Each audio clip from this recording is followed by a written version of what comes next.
city was winding down their romantic celebrations, the parking lot of the shopping center still held a few lingering cars. That night, as countless couples across Sacramento exchanged gifts and shared intimate dinners, the different scene was about to unfold. While romance filled restaurants and homes throughout the city, the Lake Crest Village Shopping Center would become the site of an unthinkable act, one that would forever change the lives of two young children and tear apart a close-knit family. Chastity Sparkman moved through life with an energy that drew people in. At 26, she embodied the spirit of a young entrepreneur, building her own business selling lashes and hair products while pursuing her psychology degree at Sacramento City College. But above all else, she was a mother who lived for her children, 8-year-old Zani and 6-year-old Priscilla. In a family of 20 siblings, Chastity stood out for her ability to keep peace and maintain connections. Her father, Alfonso Sparkman, often spoke of her forgiving nature and how she could turn any disagreement into an opportunity for reconciliation. She documented her journey on social media, sharing moments of joy with her children, celebrating her business successes, and expressing hope for their future together. That future, however, would be cut tragically short on a night that was meant to celebrate love. Before we continue with Chastity's story, I need to speak directly to you, our story talking about why I left my baby daddy after he got sentenced to 75 years to life. Let me ask y'all a question. If your kids' fathers get sentenced to this many years... No, baby.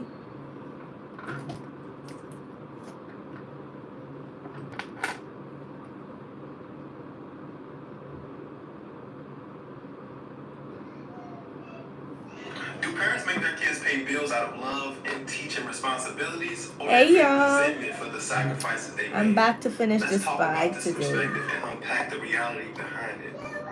Black parents make their children pay bills when they still live at home. Hi, because black parents Kaylin. hold their children accountable for their bill lives. If you have a successful black parent, the last thing they're going to do is make you pay bills because they don't need you to. What? And this is something that's done specifically in the poor black community.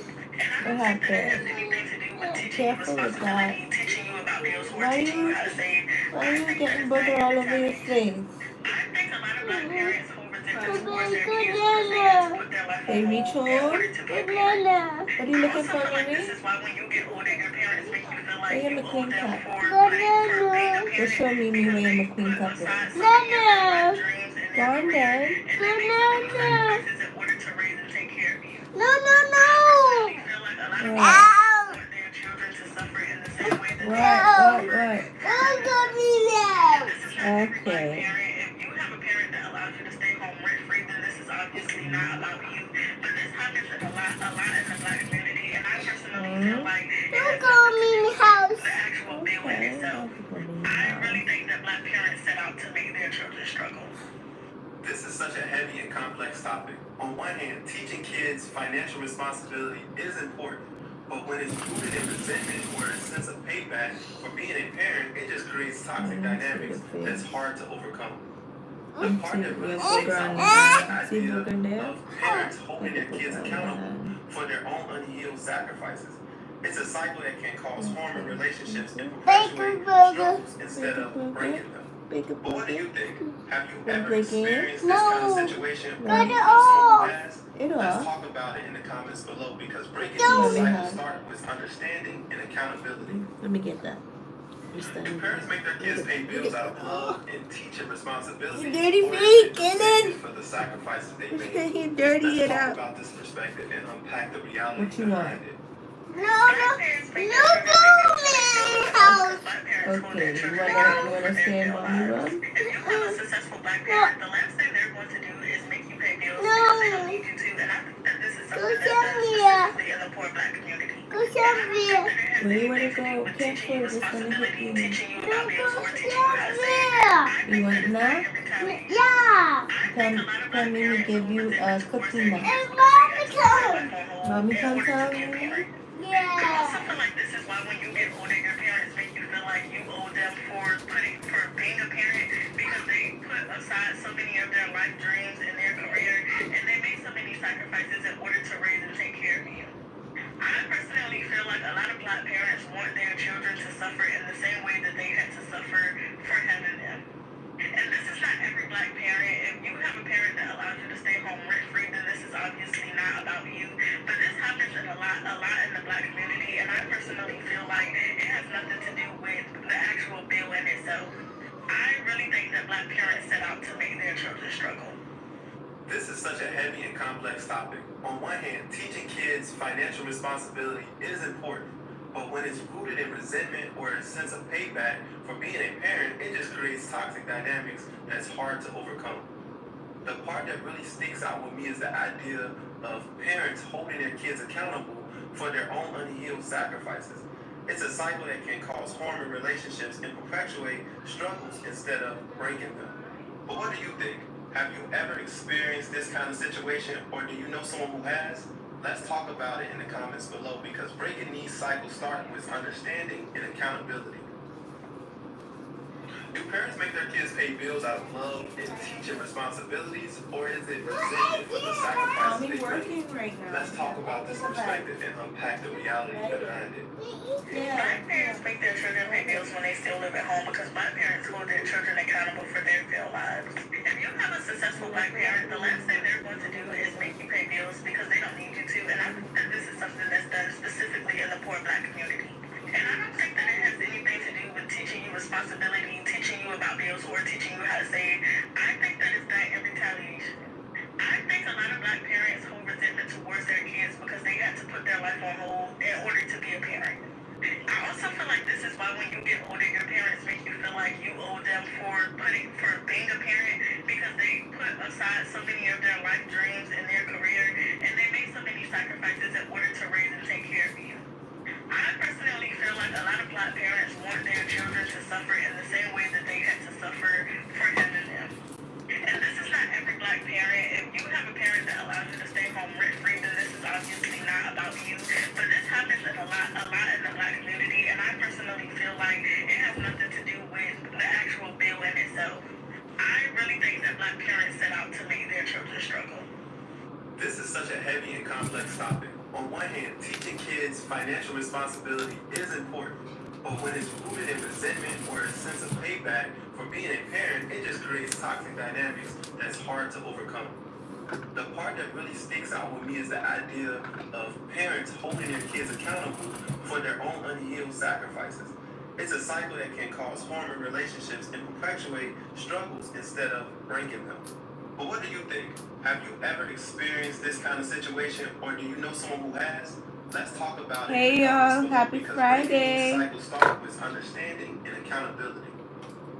Happy Friday.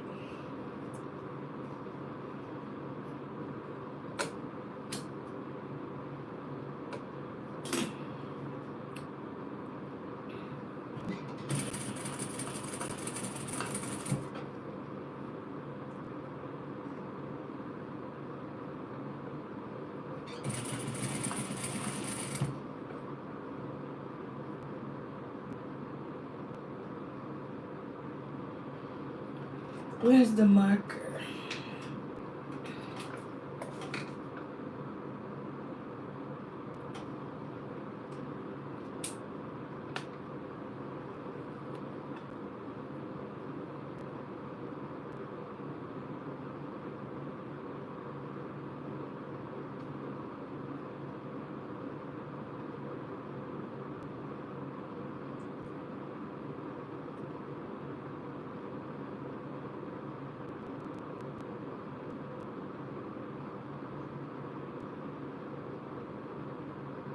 Ooh. Alright, Messy fam, buckle up, because this story might be the creepiest story I've ever come across. Imagine this. You're living your normal life. Everything seems fine till the person you love most start acting a little off. First it was harmless, it was funny, but then it takes a dark, terrifying turn. This story of a man who was hunted, not by a ghost, but by his wife. So this guy started noticing that his wife has a weird new hobby. He's peeking red. He's hiding behind walls, under tables, and just started staring at him. At first he thinks it's a joke, a prank to scare him. He'd be cooking dinner, feels eyes on him, turns around just to see her peeking like him. It would literally make him jump. But she never laughed or explained herself. She just ran off. This is when it starts to get a little freaky and worse, right? Started hiding in places that don't even make sense. Under the bed, in the dark. He's hiding under the bed in the dark. It's no longer funny to him. It's starting to become disturbing. Every time he catches her, she doesn't react. No gotcha, just silence. And runs off. So it became too much. So one night over dinner, nervously jokes, "Hey, you're not peeking at me anymore." And her response was, "Maybe I'm just getting better at it." He realizes this isn't a game anymore. It only gets darker from there. One night he's in the shower. He hears a weird sound, like someone breathing. He peeks out, thinking maybe it's just an imagination. When he pulls back the curtain, there she is. Her hair is soaking wet, face pale, staring at him. This causes him to shout. He tells her she has to stop, but she doesn't respond. He just backs away slowly and disappears. That hell no. He decides to lock himself in the bathroom. Was too scared to sleep next to her. He's Damn. sitting on the floor, literally trembling. And he starts hearing it again, raspy, excited. But this time, it was coming from inside the bathroom. He then looks around. Then when he notices it, the cupboard door is slightly ajar. And it opens. He pulls it open. Hell She's no. just crouched inside. Her eyes are wide, staring at him. She looks almost happy, excited that he found her. So after seeing that was it for him. Buddy just runs out. He runs out the house, grabs his keys, and drives straight to his brother's place. He's shaking, trying to explain himself and what's been happening. Now, first his brother didn't believe him, just doing a prank on him and that it's just a game and whatever. But then his brother's wife pipes in and says, "This isn't normal. She's actually scaring this man." And just when they think that the night is over, you see her. She's outside the window, face pressed up against the glass, leaving saliva marks. They scream. They look again.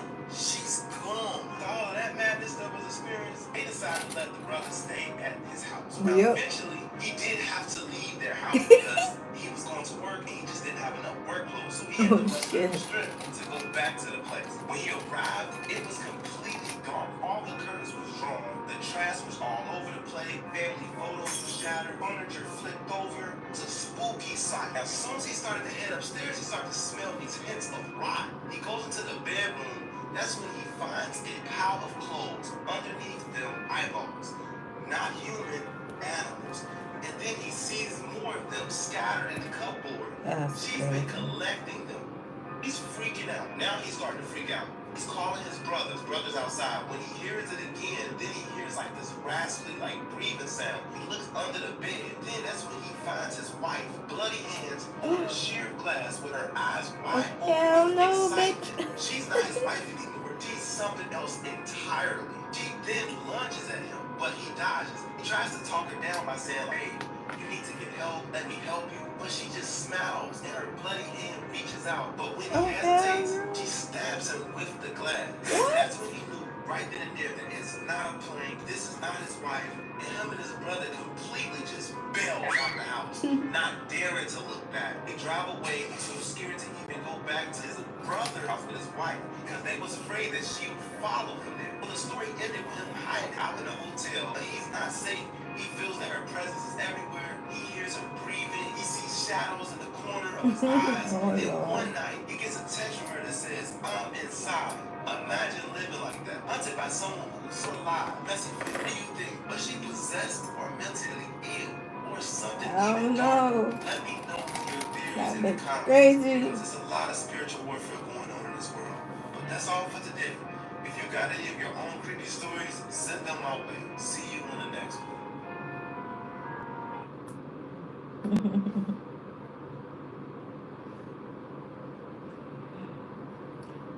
Those one crazy I'm ass at the end of a bitch. relationship after just 48 hours because of a Christmas gift, along with a few other things. Let's dive into this messy story and figure out where it all went from. I was in a relationship with a guy for about 48 hours, and then I decided to break up with him because he got us tickets to go see a Commanders game, and on the way to the stadium, he turned to me and said, "By the way, this is your Christmas gift." And I don't like sports, so suddenly I felt very conflicting emotions. I felt very grateful and appreciative that he had planned this wonderful date for us, which represented a new experience that I wouldn't have sought out on my own, while simultaneously feeling disappointed that my Christmas gift, the first one I would receive from my new boyfriend was something that did not reflect any genuine interest that I had. Okay? I looked into my future and I saw myself receiving an egg apron for my birthday when all I wanted to do was go to Greece. Now you might see this and think to yourself, well, Caitlin, he was probably just joking. No, I don't think he was. And here's why I don't think he was joking. On our second date, he turned to me and said, hey, let's play a game. I'm going to ask you 4 questions. If you answer all 4 questions correctly, I will take you to a really nice dinner. If you answer any of the questions incorrectly, you have to take me to a really nice dinner. And I said, oh, game on. A fun, sexy bet, okay? The last question was a trick question. I'd been drinking, so I answered it incorrectly. He goes, oh, you have to take me to dinner. He then, the next day, books us a dinner reservation at a Michelin star restaurant in DC. I was very excited to go on a date with this guy that I'm smitten with. It was maybe our 3rd or 4th date. We hadn't known each other for very long. I bought a new outfit, I got my hair done, I go over to his apartment, I looked amazing. The whole time I'm thinking, he's not gonna make me pay for this date. He booked us the reservation at this nice place. However, he kept emphasizing, hey, don't worry, I'm not gonna order any drinks at the restaurant because I don't want to rack up the bill. So I kind of began to realize, oh, I'm paying for this. Then when the check did come, I did pay for it. I did drop over $300 on a date with this guy. He was serious. So that leads me to believe that he was serious when he said that that Commanders game, that was my Christmas gift. And it's confusing to be in that situation because the seats he got us at the game were really good. It was a fun day. I was extremely appreciative that he had went through the effort and spent the money to give me that experience, but it painted it in a very different light, finding out that it was my Christmas gift because it was like, oh, he saw this, thought it would be a cool thing to do, and then tried to figure out how he could justify the expense to himself and said, Christmas gift, that's how. Despite the fact this wouldn't make sense for me as a Christmas gift if it was just a standalone thing. I really liked this guy. I could see myself falling for him. I felt like in some ways we were really developing a strong partnership, but then in other ways, I realized that I was frequently experiencing conflicting emotions. Like, oh wow, he wants to go with me to a really nice spot for dinner. He's gonna make the reservation. He's gonna plan the evening, but then I'm gonna foot the bill. I'm not against paying for certain things in relationships, but for the first few dates, I kind of expect the guy to pay. To him, my decision to end our relationship probably came out of left field. He probably is chalking that up to the fact that I have a history of demonstrating qualities associated with a disorganized attachment style, and that's true. But actually, my decision is rooted in the fact that he's a 39-year-old man. He's turning 40 in less than 6 months, and I don't know if he was totally capable of imagining or being able to understand what my emotional experience might be unless I was to tell him. Like, for example, when we would walk his dog out of his apartment and go through the stairwell, he would open the door for himself and the dog. I'd be walking behind him and would let the door close in my face. Now, I did flag that for him. I said, hey, I really feel invisible when you do that. That's a really bad feeling. I don't like that. Could you please make sure you hold the door open for me in those moments? And he fixed it. But the number of crucial conversations that I would have to have with someone who I had really only known for about 2.5 weeks, we moved way too quickly, felt disproportionate. It just was like, I don't know if I need this. I don't know if it's worth it for me to go through the effort to explain the nuances of how I could be simultaneously grateful and appreciative while also feeling disappointed. Like, I just don't know if he's the person who is going to be able to receive that. And do I want to even have to vocalize that after 2.5 weeks to someone who's supposed to be courting me? I think that so many women, especially young women, are just desperate for a guy to consistently plan dates with them, you know, that you aren't developing the capability to evaluate the extent to which someone is able to also meet your emotional needs. And the older you get, the less patience you have for someone who, even if you like them and even if you care about them, because you know that the level of effort it would take to get this person to care about you, like they might not ever be able to get there, and you might as well be alone. Unbeknownst to this guy, my base salary is higher than his. He didn't know this. He's probably gonna watch this TikTok, so he will. But he told me his base salary, but he didn't want to know mine. He was very sensitive to the potential for ending up in a relationship where he was the sole provider. And I'm not interested in debating a 50-50 relationship, but I make enough money to the point where I would not expect to get into a relationship with a guy who is and I'm gonna be able to quit my job. Like, I'm too career oriented for that. But his nervousness about the possibility of that happening colored for me a lot of the decisions that he made.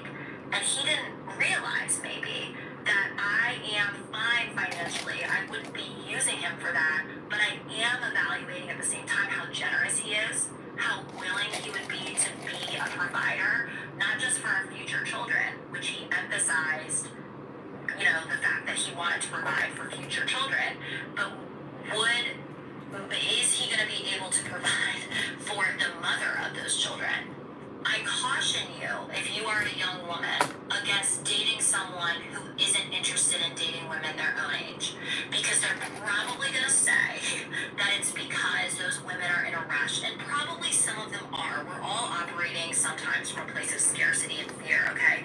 But more often than not, the other reason that a man doesn't want to date a woman his own age is because she might ask more of him. She might have higher expectations about not just his ability to provide in a financial way, but in his ability to provide in an emotional way. And it doesn't just mean like handling someone's insecurities. It also means like being able to consider the fact that it might put someone in a weird position if you tell them on the metro to a football stadium that, hey, by the way, this is your Christmas gift, when you don't know the person that well, but you know them well enough to know that I'm obviously not a sports fan. And I say this about the age gap thing because I did have an age gap with this guy. I'm 32. I just turned 32. He's going to be 40 in the spring.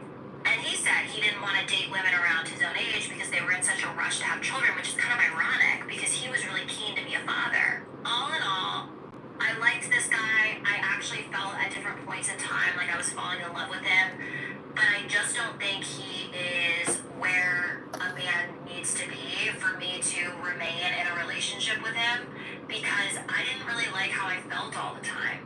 I did share with him a little bit about some of the reasons behind my decision, and I hope he kind of takes it to heart, because I hope that with the next woman he dates, maybe he's able to approach things a little bit differently. It just bums me out because, like, I really liked this guy, and I was like, oh my gosh, like, this could really be something real, and he was so proactive about booking these dates with me, but there was just something that I just didn't feel the way I needed to feel. And I felt frequently a lot of inner conflict or tension, and it hadn't been long enough for me to have that discussion with him. I could have, probably, but it's like, at what cost? All right, so if I'm understanding her side, it wasn't just about the Christmas gifts. That was just the tip of the iceberg. She really took the time out to look at the bigger picture. How he was treating her, the efforts that he was putting in, and what those things said about his intentions. I respect her for that level of discernment. A lot of people would just let stuff like that slide early on and end up regretting it later. She saw the signs, she thought it through, and she made a decision for herself. And honestly, I gotta give her credit for holding her standards. It's not easy to walk away from someone you like when you feel like they're not meeting your needs emotionally or otherwise. Whether you agree with her decision or not, you gotta respect her for knowing what she wants and sticking to it. But what do you think? Did she make the right call, or do you feel like she could have given it a little more time? Let's talk about it. I can't wait to hear y'all take on this.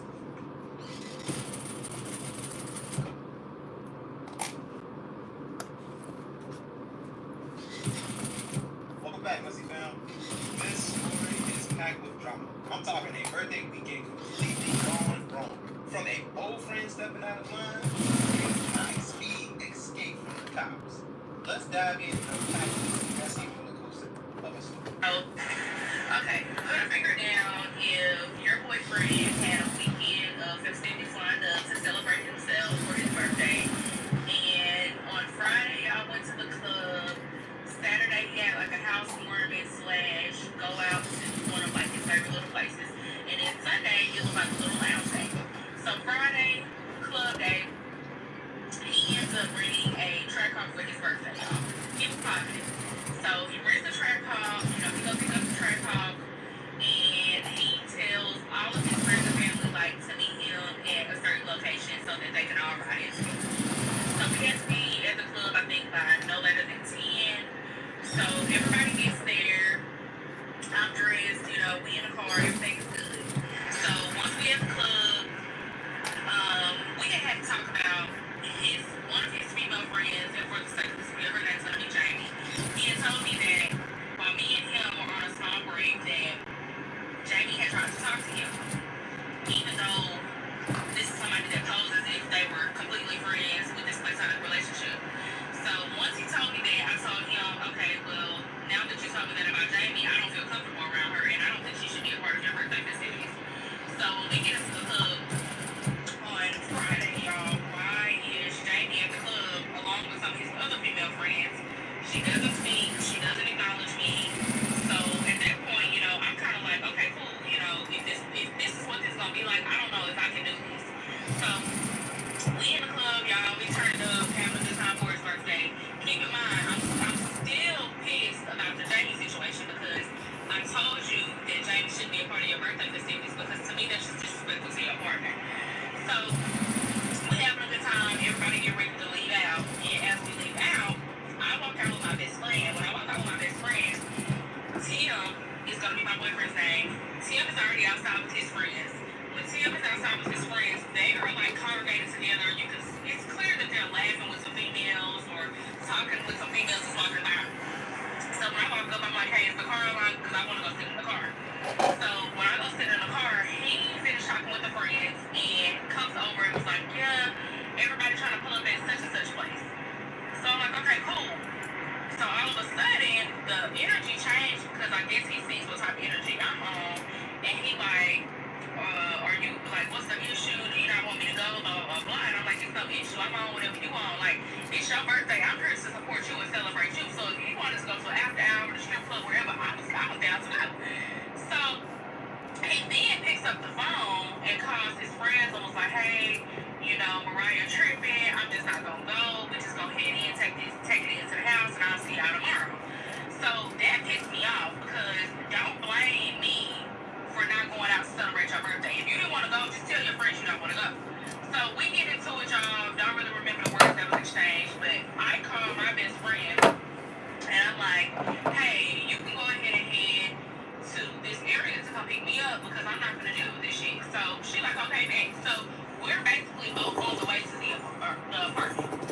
So as we're driving out there, me and him is still exchanging words. So he's upset, I'm upset. Well, y'all, we talking and he starts speeding.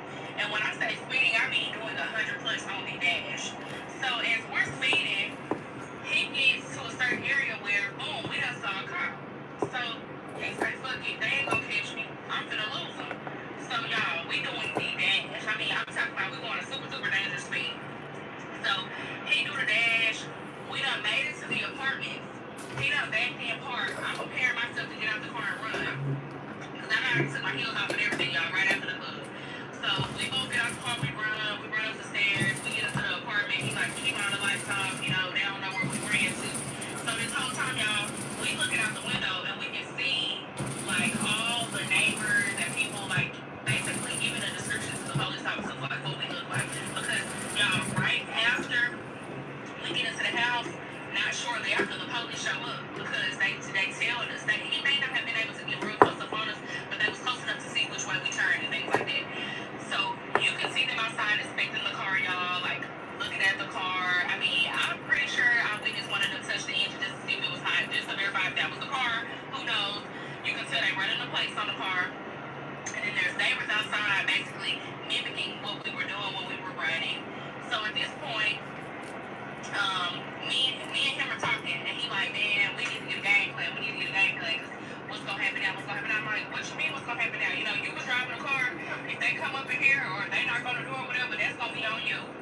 So then, y'all, the story takes a little turn because the person that he rented the car from gets a call from the police. So he then calls Tim and was like, hey, what's going on? Just got a call from the police. And they're just like, the car is double parked. They need you to go move the car. Whole time, Tim is thinking they called him because they finna tell him that they finna tow the car. So he done already calculated, like, I done already spent this much on that car. Now I'm gonna have to spend this in fees basically to get this man his car back. So he like, well, can you do me a favor? I'm like, what? He was like, well, can you go ahead and go move the car? So I'm like, wait, why would I go move the car? You go move the car, you do it. Like, that car has everything to do with you and nothing to do with me. He was like, well, what if they take me to jail? And so I'm like, well, what if they take me to jail? So y'all, me, dumbass, literally, I put on my money, y'all. I'm trying to take out my makeup as fast as possible because I basically want to appear like his aunt, like I rented the car for him in my name, and I'm just going out here to move the car. So y'all, I go down the stairs, I get out there, and I'm like, hey, how y'all doing? I'm just here to move the car. I said we got a call from the owner. He was basically saying that we just parked the car or the car was double parked. And he was like, yes, ma'am, I don't know who you rented the car from, but they were going a serious dangerous speed in the car, and like we don't advise that. They were able to make it here before we called them. And I was like, oh, okay. I said, yeah, I rented it for my nephew. I appreciate you telling me. So we done had that short conversation with them, and I get in the car, y'all. I park the car the right way, and I get out and I come back in the house. So at this point, I'm just irritated with the whole situation. Keep in mind, my best friend is still here to hear while all this is going on. So when she pulls in the apartment complex, she's not even able to get in because there's like so many cops, basically all the way to the gate. So she's calling and she's trying to figure out like what's going on, and I'm like, man, Tim was doing the dash, police tailed us, now they here and we in this big situation because y'all, don't forget, we just got into it, so I'm still on my head to go home. I don't even want to be here. So because my best friend could never get to me, I'm basically answering her call, telling her she can go ahead and turn around because there's no way she's going to be able to get to me tonight. You know what I'm saying? So I might as well stay here, figure this out in the morning. So after all of that, I'm putting a finger down. Part 2 is Saturday, him ended up having a housewarming party. When he has the housewarming, Jamie is not there. So some of his other female friends are there, some of his family. My mom comes to the house to cook. We basically celebrate his new apartment, and then he decides he's going to go out to some of his favorite places. And when I say favorite places like lounges or a hookah bar or something like that, well, I'm so over the day before that I decided I wasn't going to celebrate. So since I decided I wasn't going to go, me and his little sister, her name is going to be Tia for the video, we decided to stay at the house. Y'all, him stay out all day with the friends, having a good time. That wasn't my problem because at this point I'm resting. I'm basically catching up on my emotions and everything from the day before. So as the day goes by, he gets in. Y'all, I'm still sleeping. Like I done showered, ate, went back to sleep and all this. So Sunday is when it go down. This is when it gets crazy. Okay, y'all. So me, Tim, his cousin, or his sister, somebody, we end up heading over there to the lounge we're gonna go to. So once we get to the lounge, after being there for maybe 5 or 10 minutes, in walks Jamie, one of Tim's closest friends, and then Jamie's friend with her. And for the sake of this video, her name's gonna be Trina. So when Jamie, the friend, and Tim's close friend walk in, of course I'm on guard and really confused as to why is Jamie here? Why is any of them here at this point? So Tim decides he wants to buy a bottle. We ended up getting a bottle. It was a Casamigos bottle. Everybody's having a good time. Because at this point, Jamie and her entourage are at a separate table and we're at a separate table, y'all. We're not in a section. And it's important to know that Jamie was according to Tim's friend group, way before I even knew him. But at the end of the day, he got disrespectful once Tim told me that Jamie tried to make a pass on him.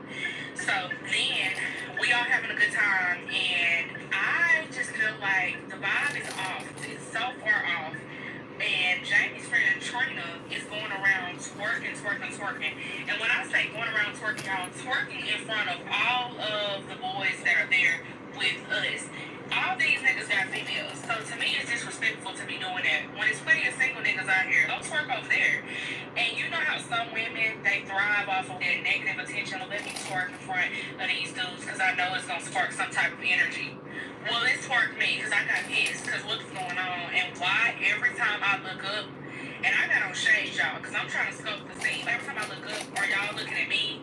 And like, why is Tim even putting me in this situation if Tim quote unquote loves me? At this point, I have been. This is just a mess. So after some time, I am sitting talking with Tim's little sister Tia, and I'm basically telling Tia I am not in the mood. I'm getting more and more drunk, and I don't know about y'all, but when I get drunk, I get more aggressive than I would in my right mind because I got a lot of patience. Not necessarily a lot of patience with bullshit, just a lot of patience in general. So basically, I text my best friend, and I'm like, hey, I feel like something's gonna pop off, so you need to come up here. And my best friend really don't play like that. So I'm like, Tia is 18 or 17 at the time. I'm not gonna have this young lady out here acting crazy with me because a nigga disrespecting me. So my best friend let me know she ain't around. When she get there, my best friend got no makeup on, hair tied, so you already know we on that type of time. So I end up just enjoying Tim's family and myself, and once my best friend there, I'm not gonna say that I'm happy, but I'm more comfortable because I know what's up now for sure. Because I got somebody that truly loves me, and y'all, that's important to know because I'm not just gonna be out acting crazy and it's basically me against everybody because it's clear Tim don't give a fuck about me. Get it? So Trina is continually bouncing around, twerking around, and I feel like Trina just think this cute.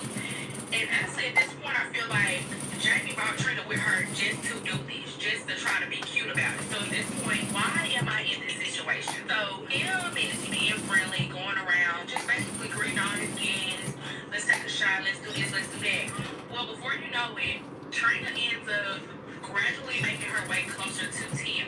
And when she gets close to Tim, that's when I'm on the edge of my seat. Because at this point, I'm finna crash out in this place. And I'm really finna crash out. And y'all, when I say I crashed out, I crashed out. So Trina comes up to Tim and she starts whispering in his ear. Before they can even separate, I can stand all the way up. When I stand up, I'm like, what's really going on? What's this about? Because I ain't taking no more disrespect. So Tim, y'all, projected everything on me. You tripping, wasn't nothing like that. I don't care. So then Trina has the nerve to tell me, oh baby, you tripping. I was whispering in his ear about something business because Tim sold clothes, y'all. So she said, oh, I'm whispering in his ear because I'm trying to buy some clothes. You need to stop tripping because that's more money in your pocket. Excuse me? So we in the club at 1 a.m. or at the lounge at 1 a.m. and we all been drinking and you whispering in Tim's ear about some clothes. Be for real. So y'all, why after I stand up because I'm ready to fight, do I get kicked out? I get kicked out. Once I get kicked out, my best friend, we all outside. So basically, all of my personal stuff is still in the building. So we all kicked, and it's cold outside. So we all outside. I'm still mad. I got family from my hometown coming up to me. You too pretty for that. You don't need to be doing that. You better than that. But I ain't trying to hear none of that. So long story short, we outside. But why is Tim still inside with Jamie and Trina? Claiming that he was paying for the bill. Claiming that he had to make sure everything was handled because I done caused too much commotion in there. So at this point, y'all, I'm so mad and livid. I don't even remember the train events that happened outside. All I know is my best friend said we were outside for more than 30 minutes. So Tim is inside, but all of Tim's immediate family, I'm talking about his cousins, his first cousins, his little sister, they're all outside with me. They all outside letting me know I'm not tripping. So the catch is, since y'all said I just said everything to say nothing, no. The catch is, Jamie still showed up at the event and then brought an entourage with her to make me look like a fool once again. So I'm done at this point. So finally Tim comes outside. When Tim comes outside, I start punching and hitting on Tim, telling him he got me messed up because I'm sick of this. And I tell him I want all of my items out of his car and my best friend is taking me home and I am done. So that was the end of the story. All for Tim to send me flowers the next day and say that he stepped up just because, even though he doesn't feel like I deserve them. Alright, let's unpack this because what's really going on here? There's definitely some gaps in the story that has me asking questions. First, why did Jamie even show up at these events after their history, especially when she's already crossed boundaries before? And then, what's the deal with Tim inviting her and acting like it's no big deal? Also, let's not ignore the wildest part of the story. The man decided to hit the gas and outrun the police in a rented car. Did he even think about what would happen if they got caught? And speaking of that, why was he asking her to move the car after that? They want to ask me. There are so many unanswered questions. Was it all just a bad decision stacking up, or is it more to the story that we're not hearing? What do y'all think? Is still this messy, or is there more going on behind the scenes? Let's talk about it in the comments. I can't wait to hear what y'all think about this messy story.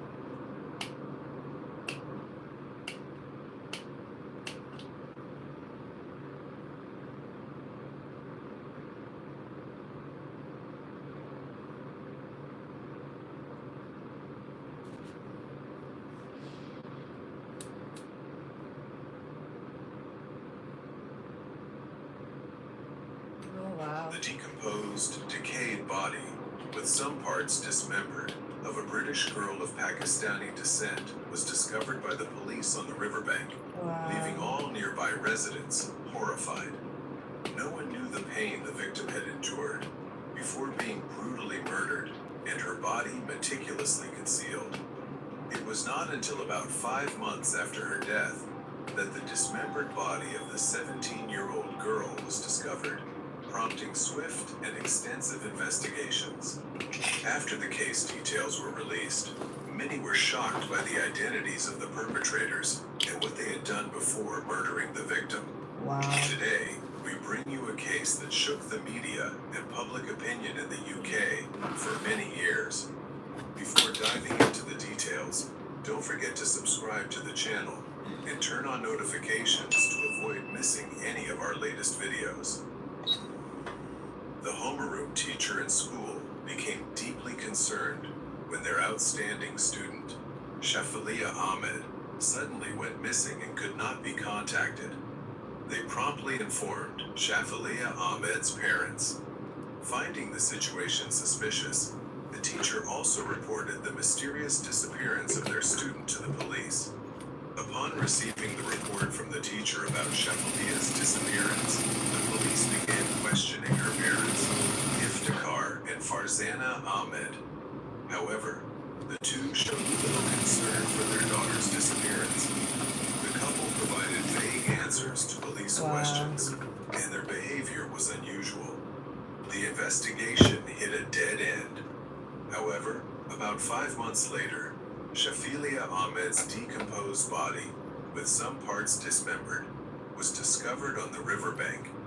At this point, the police expanded their investigation to verify witness statements and were appalled by the cruelty of the perpetrators.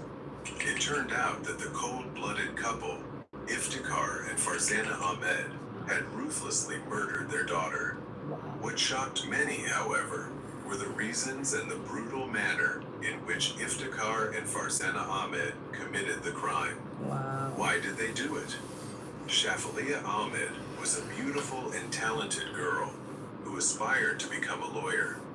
She not only brought hope to many, but also represented values of freedom and the right to decide her own life. But tragedy struck when Shafilia Ahmed suddenly disappeared shortly after her family received a proposal from a wealthy man in Pakistan. Wow. To Shafilia Ahmed, her dream of becoming a lawyer meant the world. She wanted to help people and pursue justice, free from reliance on anyone. Therefore, when the marriage proposal came, Shafilia Ahmed firmly refused. She did not accept an arranged marriage, especially one that left no room for her dreams or her right to decide her life. After a tense argument, Shafilia Ahmed left home, and that was the last time her family and friends saw her. The disappearance of such a talented girl immediately became the focus of attention for the media and the local community. Shafilia's parents, Iftikhar and Farzana Ahmed, agreed to interviews with the media after their daughter's disappearance. However, there was something odd about their statements. Iftikhar and Farzana Ahmed appeared somewhat uneasy when reporters asked about places their daughter might have gone.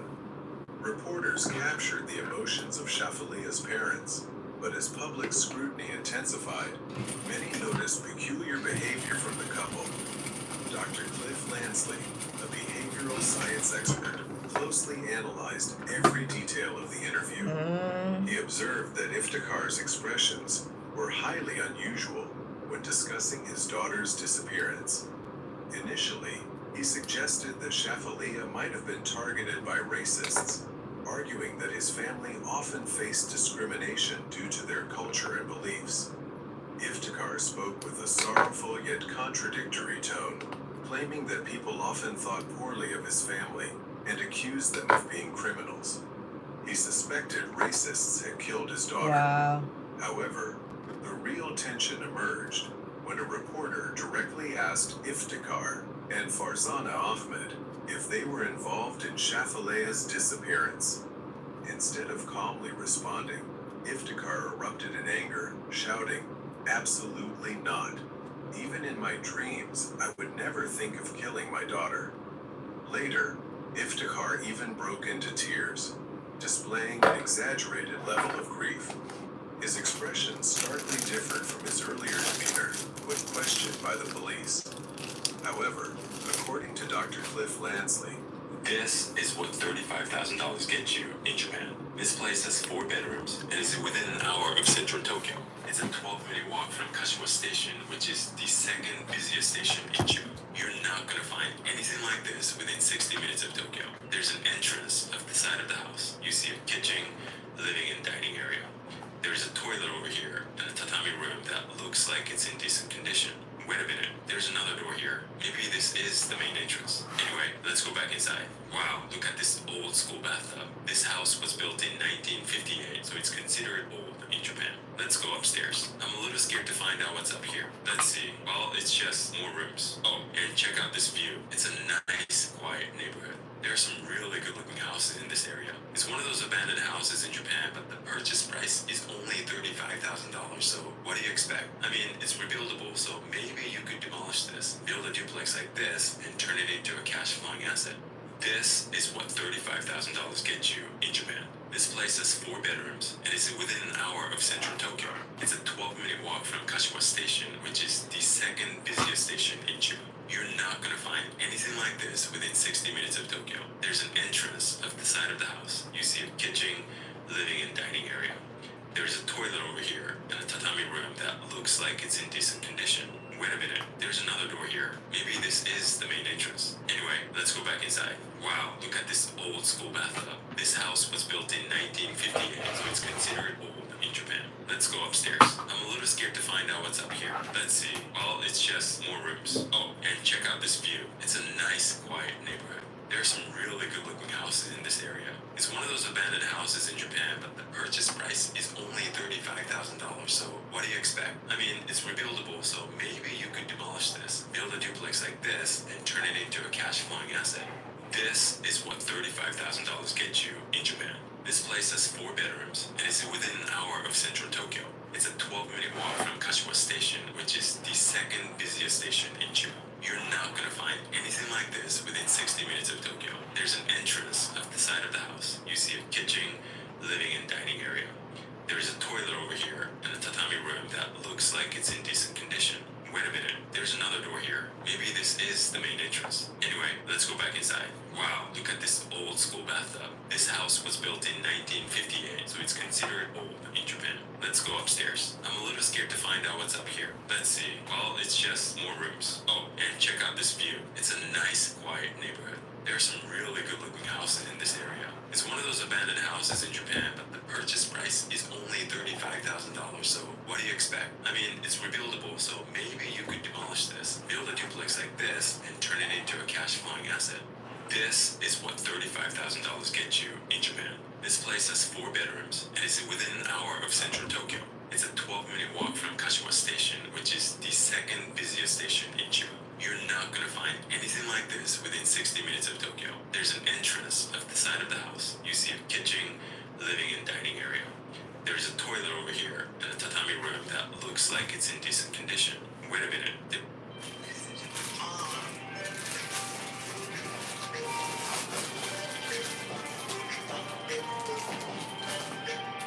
Iftikhar's crying and reactions to the accusations did not align with those of an If the holidays wasn't already stressful enough, imagine being laid off weeks before it even starts.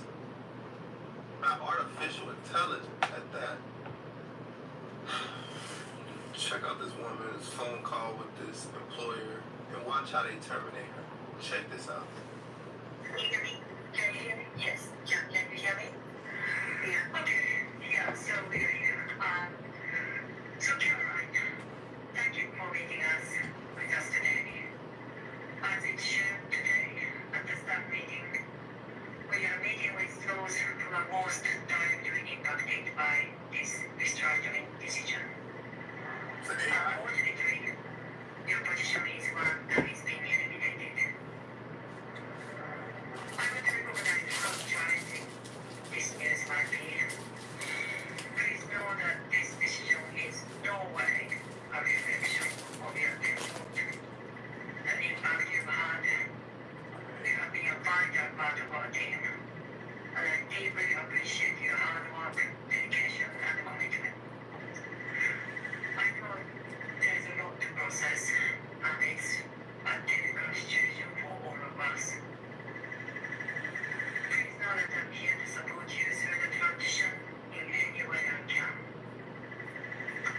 It's here to provide you with additional information on next steps. So I'll turn it over to her to share more details. Julie, I'm happy to share some info with you. And you might, if you want to, you can write it down. I'm recording this. So, what was that? I'm recording this. Okay. So we've put a package together for you. No other changes. You'll be paid through the end of the week. So if you don't do anything at all, you'll still be paid through the end of the week. You have the option of staying through the end of the month. If you sign what's called a transition of duties letter, and I'll get into the details of that in just a minute, then you can also keep your monitor and keep it around that kind of stuff. You would just get the laptop number.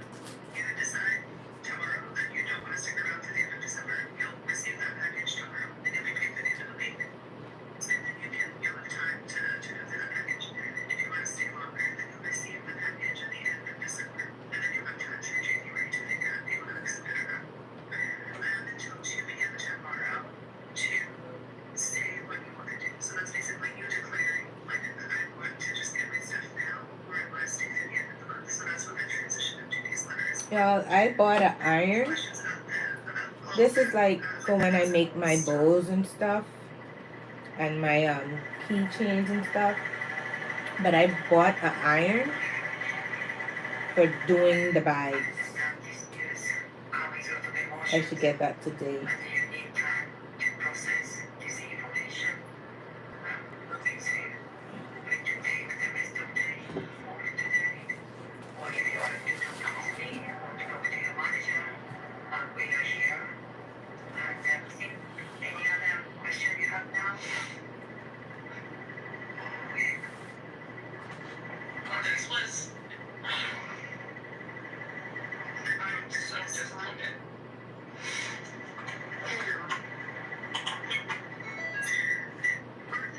There's 3 months of business support. Those are folks that help me sort of figure out what it is. They don't underestimate anything on your phone. I understand that. We're trying to buy a house. I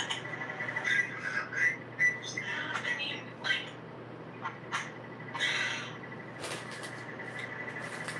Before the holidays? 2 weeks? Before the holidays? How callous? How callous?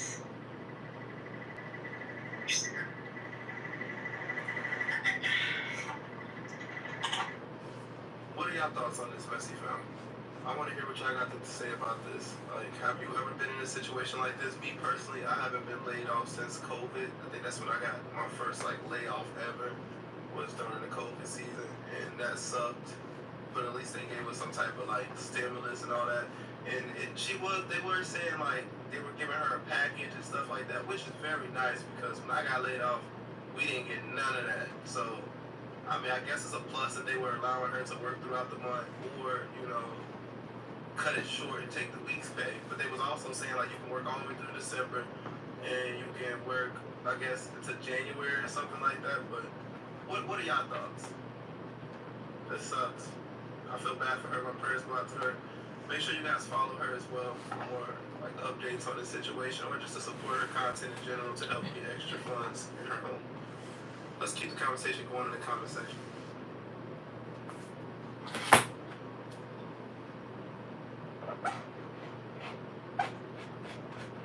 Imagine going to prison for 4 years.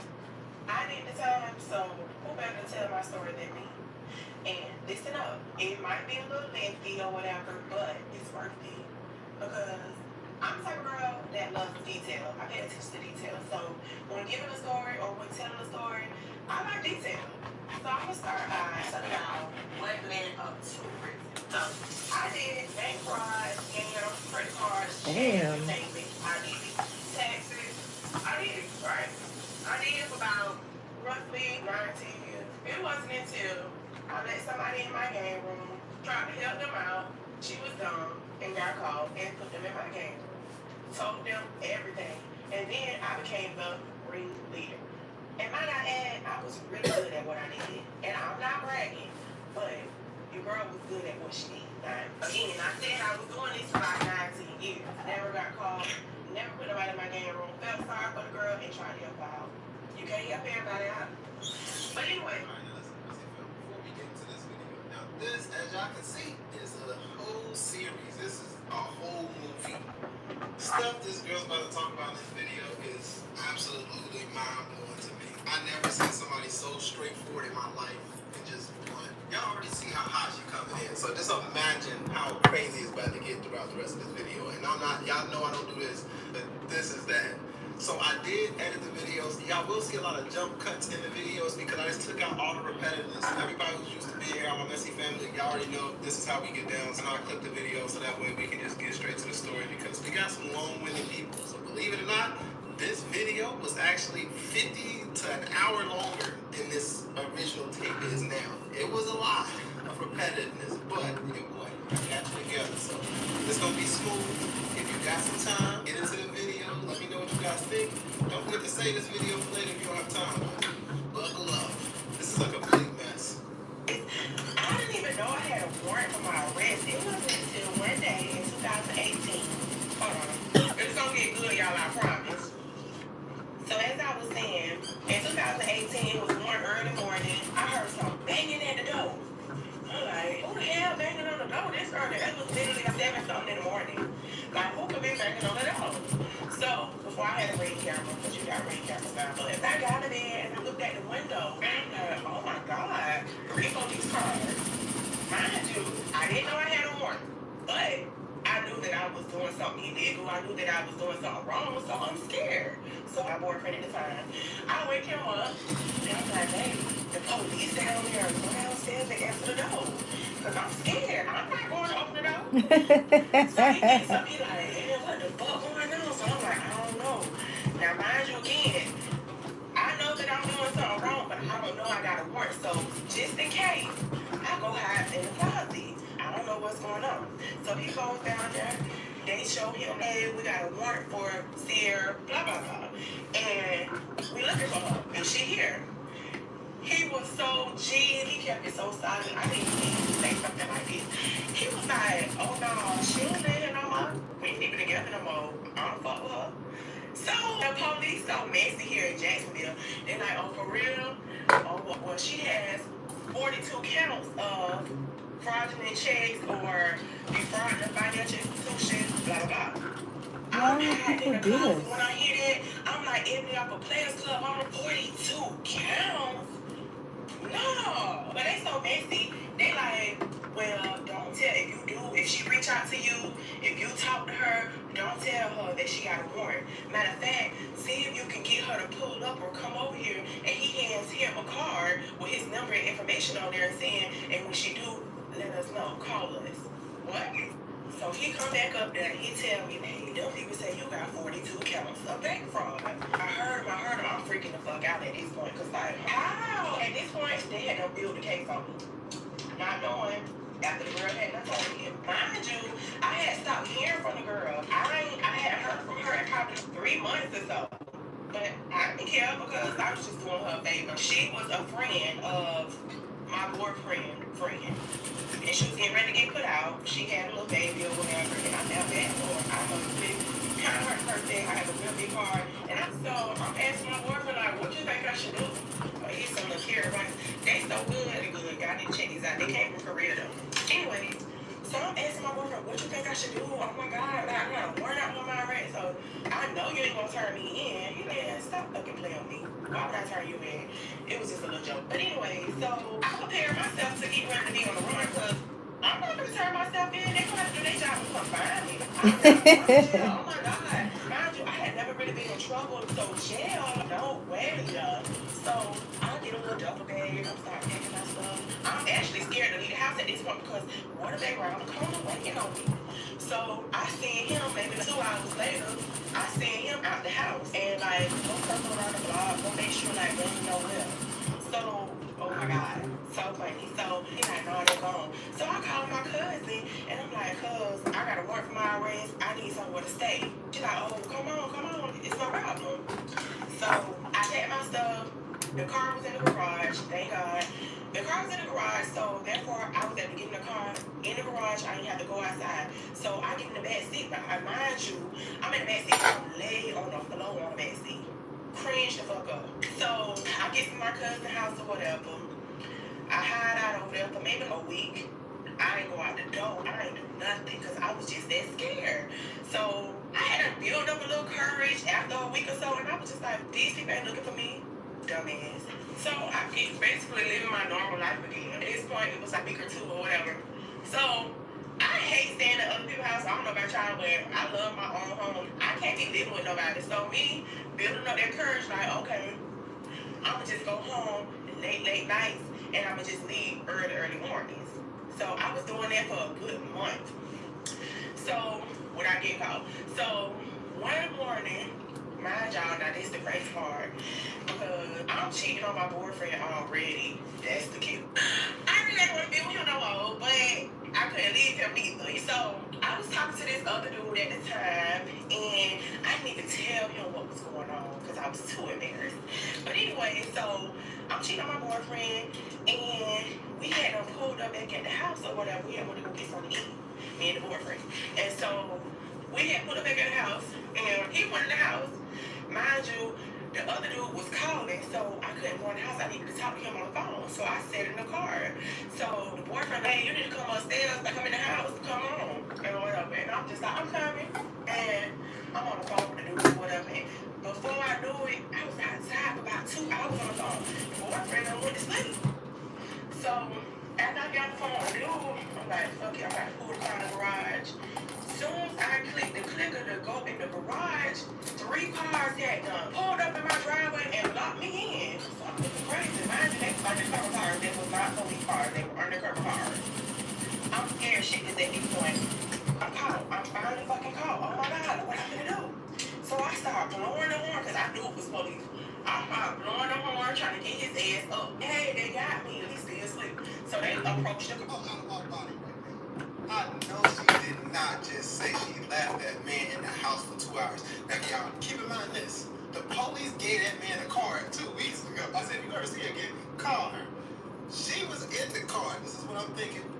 Tell me if y'all getting this too. He got the car to the police, right? She's in the car conversating with, she's cheating. She's pretty much just cheating. She's on the phone for 2 whole hours. And she talking about, I guess he went to sleep or something. If he was me, on everything I love, bro. If I looked out that window and I saw her, I'm not even lying to you, bro. I'm not gonna even hold you. She's back. Come get her ass. I know the call was made. That call was made from inside the house. Do y'all think he did that though, y'all? Do y'all think the dude in the house called the police on this thing? Yep. Because I believe he did, and I don't blame him. You're going to jail, prison. And For like, hey, cheating. they got a picture of me, mind you. At this point, I had blonde hair, and a picture they had was my neck hair. So they like, hey, is your name Sear? And I'm looking at the picture like, no. They're like, stop playing games with us, Miss blah blah blah. We know it's you. And I'm looking like, no, that's not me. If you know it's me, why are you asking me? Just go ahead and arrest me. That was just so dumb. So, like I was saying, the police had already got there or whatever, and they told me to stop playing games. Listen, we know it's you. Stop playing games with us. We're finna arrest you, basically. So, I just basically went ahead and surrender at this point. I don't want to keep playing with people. Like, they know it's me. Come on.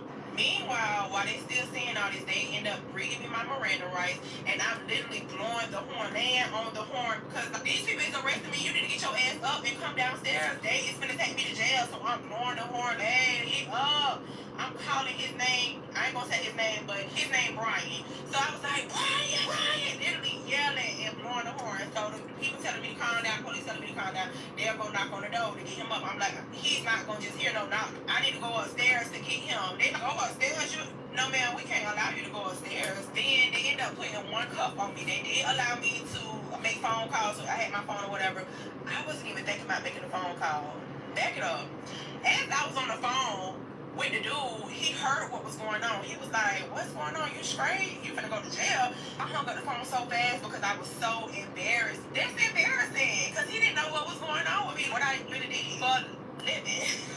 So as they had one cuff on me and they allowed me to make phone calls, instead of making a phone call, my dumb ass thinking about, let me delete all this shit out of my phone because he's finna come downstairs and he gonna get my phone, and I don't want him going through my phone and see that I'm cheating.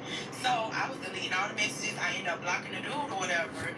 Mind you, me and the dude had been talking for like a good 5 months or whatever, and so I ended up blocking him so he wouldn't call back or whatever. So he ended up coming downstairs. He came downstairs so fast. He didn't have on no clothes, no shirt, no bottoms, nothing. Just he had on his boxers, but that's about it. He like, what the fuck going on? Oh my God, what's going on? Nigga, you know what's going on. These people take me to jail. So you came down there and you was just like, what's going on? Y'all finna take her to jail? So the officer was like, yes sir, we have to arrest her because she has a warrant for her arrest for defrauding the financial institution.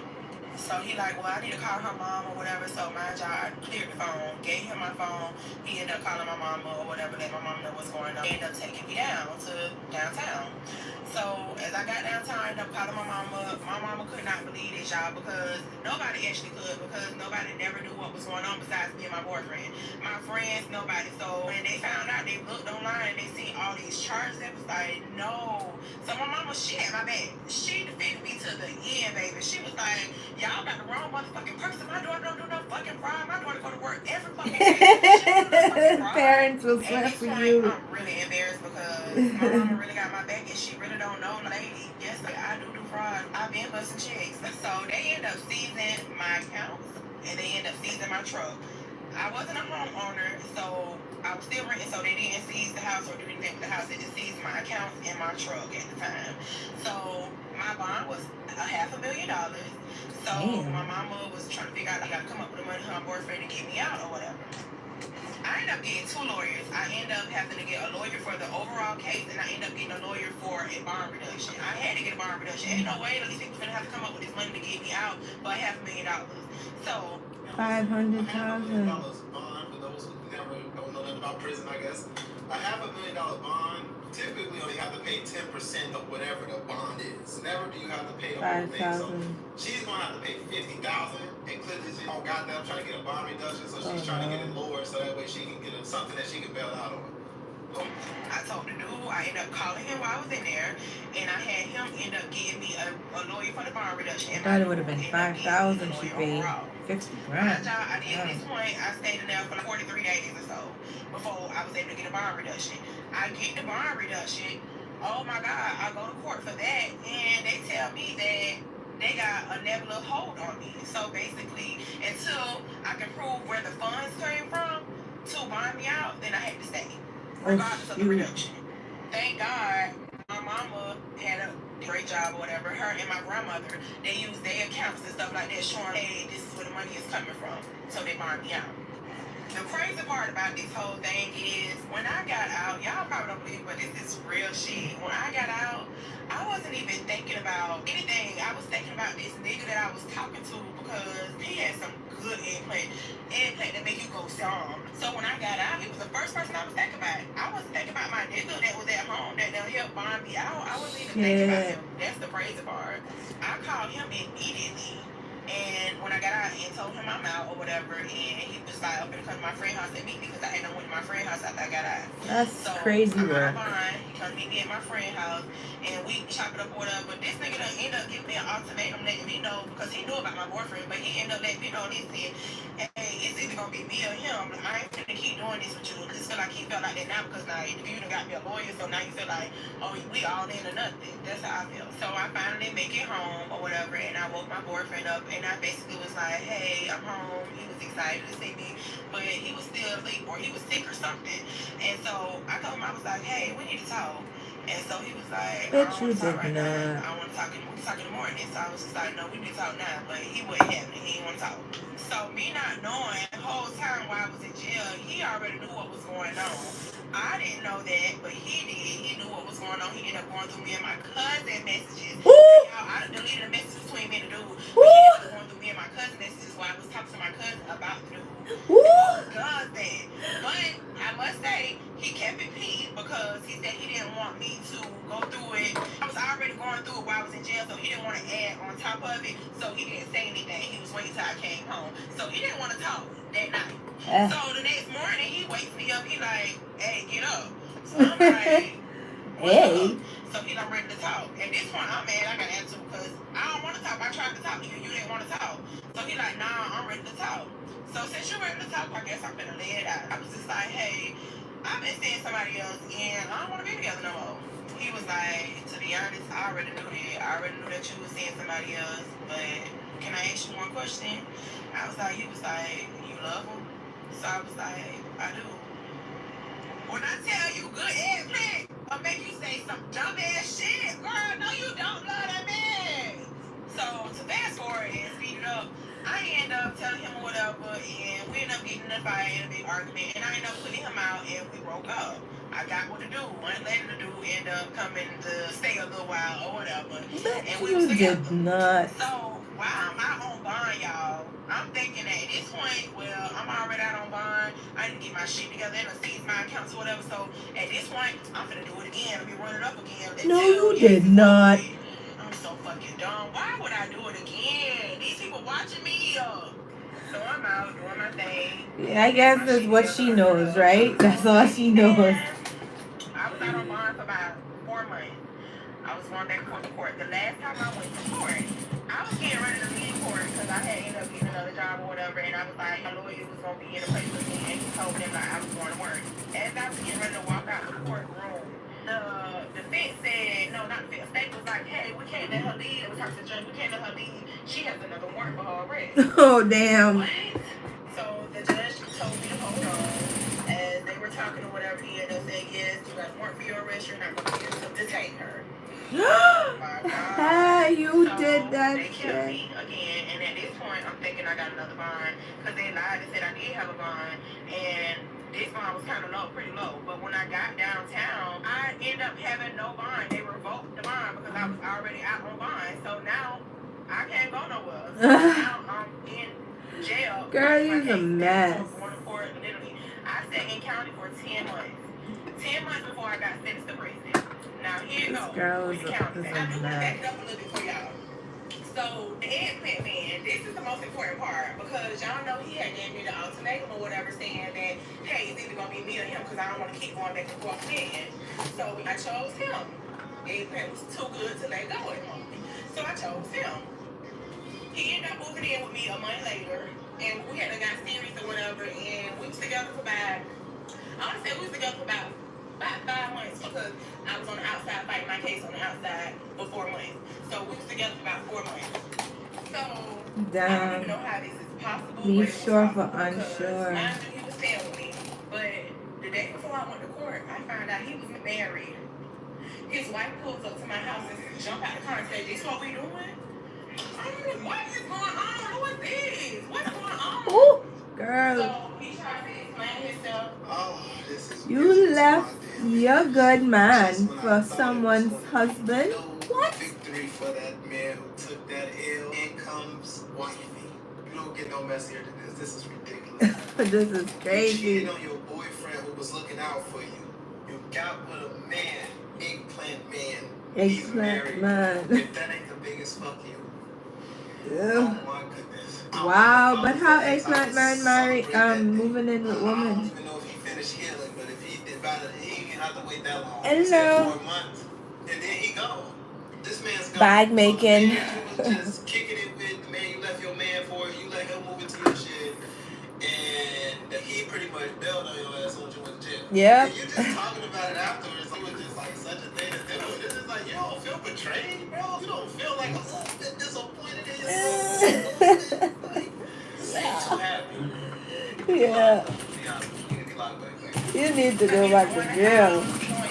Lady or whatever going house.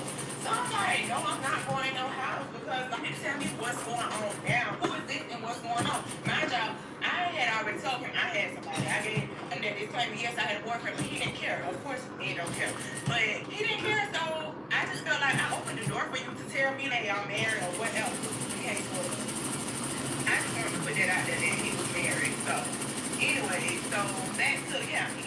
I'm in county on like in this This case. girl is Don't got no bond. crazy. They revoked the bond already, so I'm still sitting in there, going back and forth to court. And that's the worst part, the not knowing. You just got to keep going back and forth to court, getting shackled, getting handcuffed, just for them to pass the court date. That is so dumb.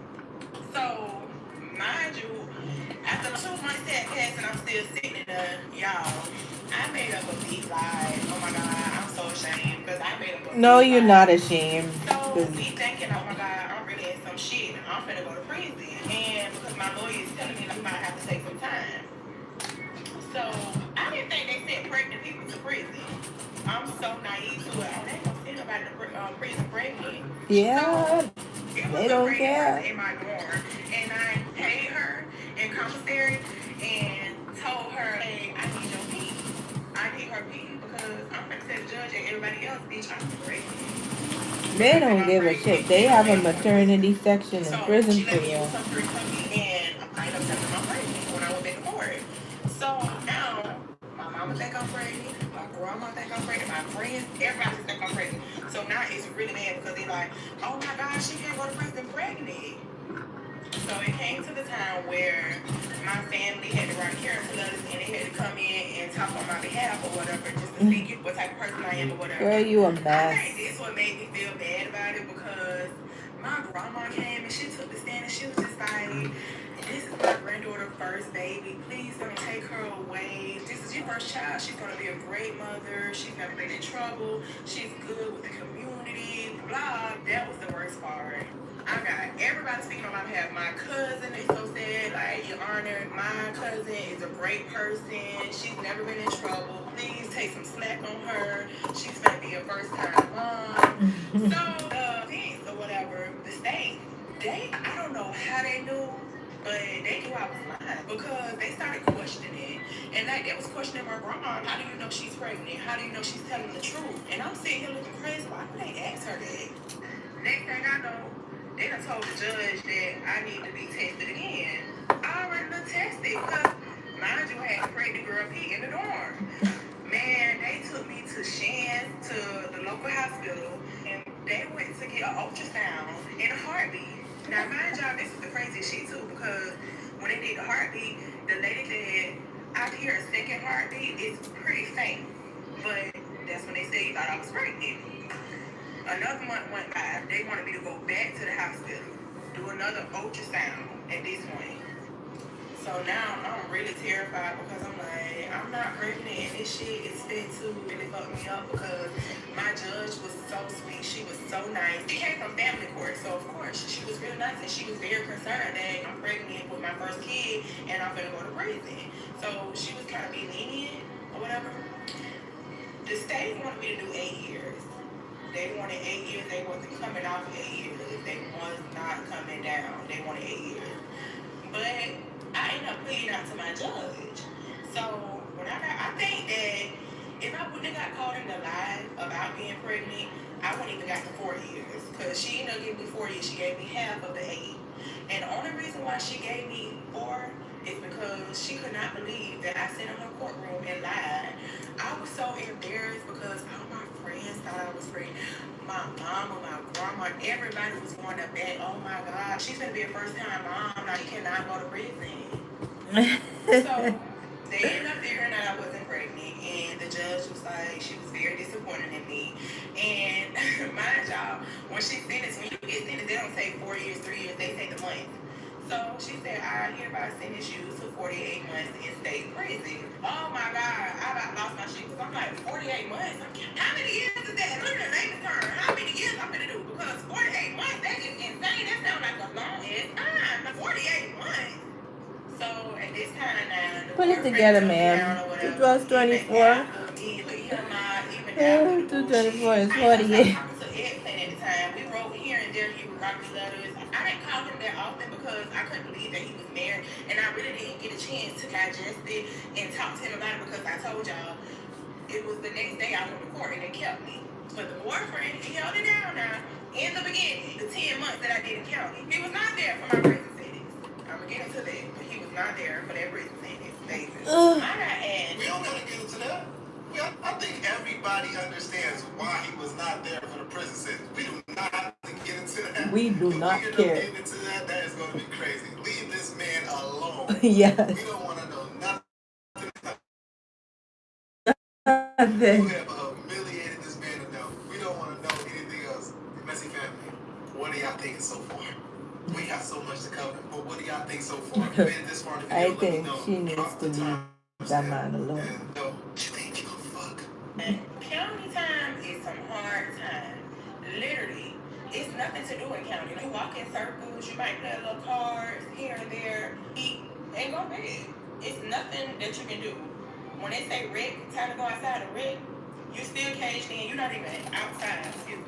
You're not even outside for real. It's like you're still inside, but it's like a little gate around. Not even outside. Still in the building. It's a gate in the building. You feel a little wind. That's all. But that was my 10 months in county. I spent 10 months in county and finally went to court and got sentenced to 48 months, which is 4 years. And now I'm gonna go to prison. So I left y'all off with I had ended up getting sentenced to 4 years, which is 48 months in the state prison.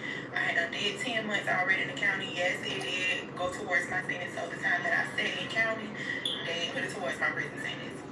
So while I was awaiting to get shipped off to prison, I was still in county for about 2 more weeks. Within them 2 weeks, y'all, I was still delusional. I haven't even cried yet. The fact that I was sent to prison for 4 years, I was just more so shocked than like hurt. So I couldn't arrest the fact, bro, you're gonna be gone for 4 years. But during that time, my mom had came to see me or whatever, and y'all won't believe I was still lying. I was still telling my mom I'm pregnant. My mom was like, "Cut the shit, Sierra. The people already done told me that you're not rich," because she was already disappointed. I just was like, I was sad that I had disappointed her and everybody else. So because they was going to bat for me, so I was just like, oh, I don't know what they talking about. I am pregnant. Listen. If you keep lying, I'm gonna walk out of this visitation right now. Basically, don't reach out to me. I won't be talking to you for the next 4 years until you bring your ass home and you're gonna take the lie to me. So I'm just like, oh my God, I gotta tell my mom the truth because ain't no way I'm gonna be able to do 4 years without my mama. I need my mama. I need somebody there for me. Like, this is scary. I'm walking to something new, something that I've never experienced before, and I need my mama. She was like, I got your back regardless of anything, but I can't have your fake if you ain't even telling me the truth. You ain't being honest with me. So if you're not gonna be honest with me, then I can't have your back. So you're right. Bet. So I went and told my mama, no, I'm not pregnant. I was just saying that because I was afraid to go to prison. I didn't know they were gonna send me to prison if I was pregnant. So she accepted it or whatever. We both cried because now I'm realizing I'm really not gonna go on the road. So she like, well, thank you for being honest. Now I got your back. You ain't doing this time alone. We can do this time together. I got a great ass mom, y'all. So now 2 weeks passed by. The prison bus come pick me up. They called me to pack it up. It's time to go to prison. I'm scared shitless. Like prison, you see stuff on TV, but you won't be really like if you ain't experienced it, you be like, oh my God, I hope I don't be locked up like that. I hope they don't treat me like that. So a big ass, stupid, big white bus I'm pulling up. Not a regular school bus. It was super big, like a Greyhound that was a white little bus. They put the shackles on me. They put the cuffs on me. I immediately started crying because I'm just like, oh my God, this is my reality. So I get to the women's reception center. Women's reception center is a prison that you go to before you go to your actual real camp. They send all the women there because you basically got to learn the ropes of prison. They teach you what you can do. Just an introduction. So I tell you, that was the worst part because they really want you to be scared before you go to the prison so you can be scared when you at the prison. As soon as you get there, they yelling at you, drill sergeant. Walk in the fucking line. Don't step over the white line on life. Don't step over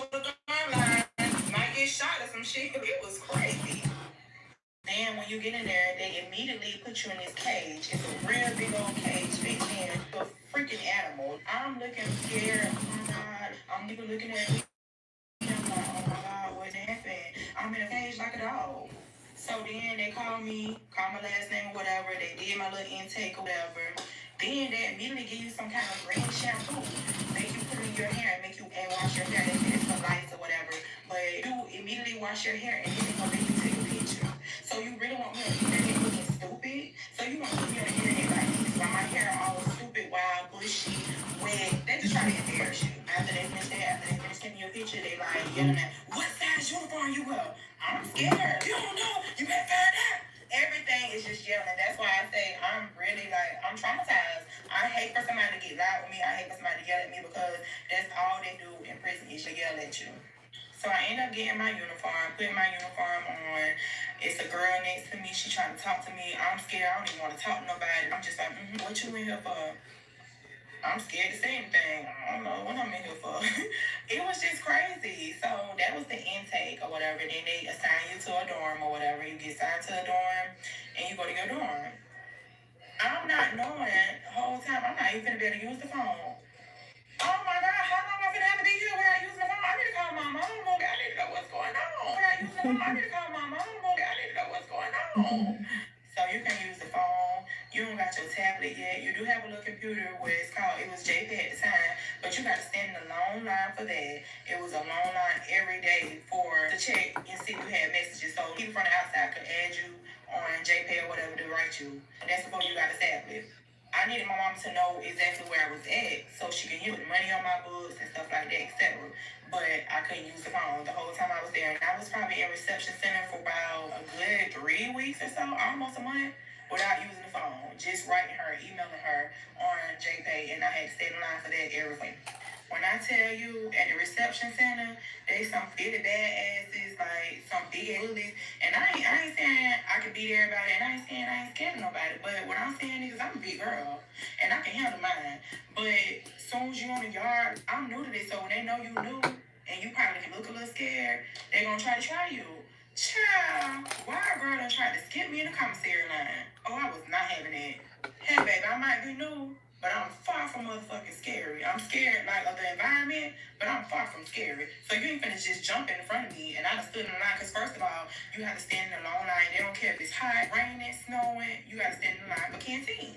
And they close it at a certain time, so you might be number 15 in line. When they get to number 12 or 13, that's it, yard closed.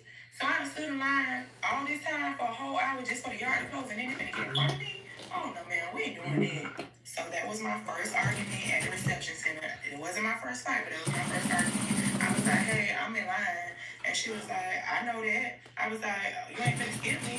And she was like, shit. So as the line went up, I politely moved right in front of her. Like I said, you ain't finna skip me. I done stood in this line a whole hour. You ain't finna skip me. So basically what I'm getting at is you gotta stand up for yourself, because if I would have just backed down and just let her have it, then she would have tried me again. So at this point, you already see the feistiness in me. You see, I ain't scared of you. You ain't finna skip me. I'm finna get in front of you. Don't play with me.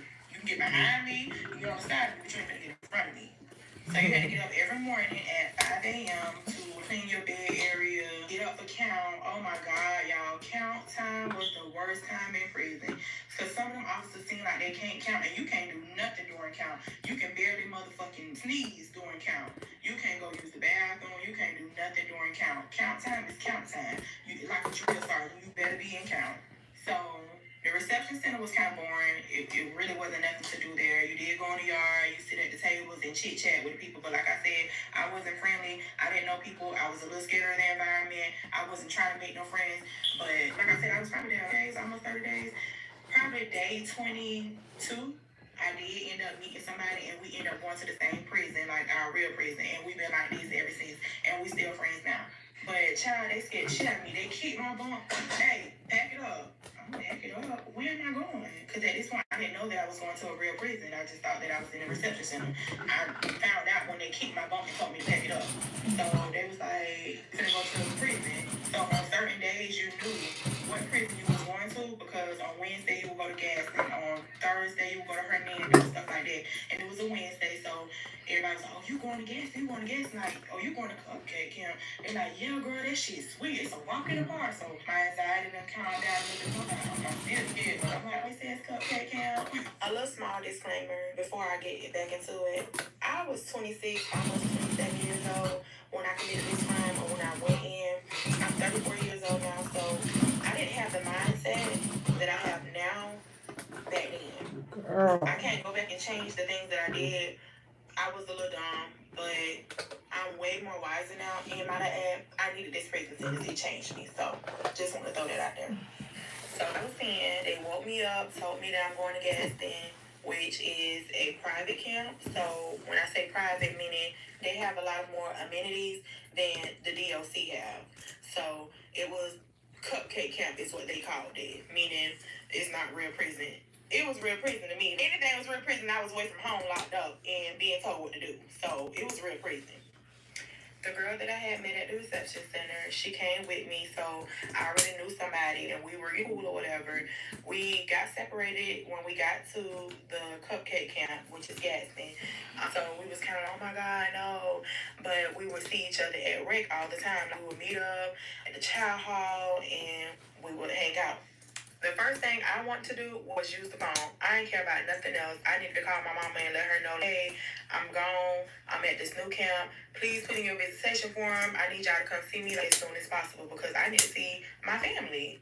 So when you first get to prison, your phone pen don't be working. You got to get it activated or whatever so it can start working. Well, I had ended up paying somebody when I got there because, mind you, I had commissary that they didn't have on this campus. They wanted some of the stuff that we had from county or from the reception center that they didn't have over there. So I was able to trade and sell some things to make phone calls before my pen was working. I called my mama. They called her on three-way, and I really wanted to just bust out and cry because I was so happy to hear my mama's voice. But I held it in because I didn't want nobody to be like, this crybaby ass. So my mama had kind of gave me words of encouragement, telling me to stay strong. She's getting ready to do her application. She's coming to see me as soon as she can, and just keep my head up.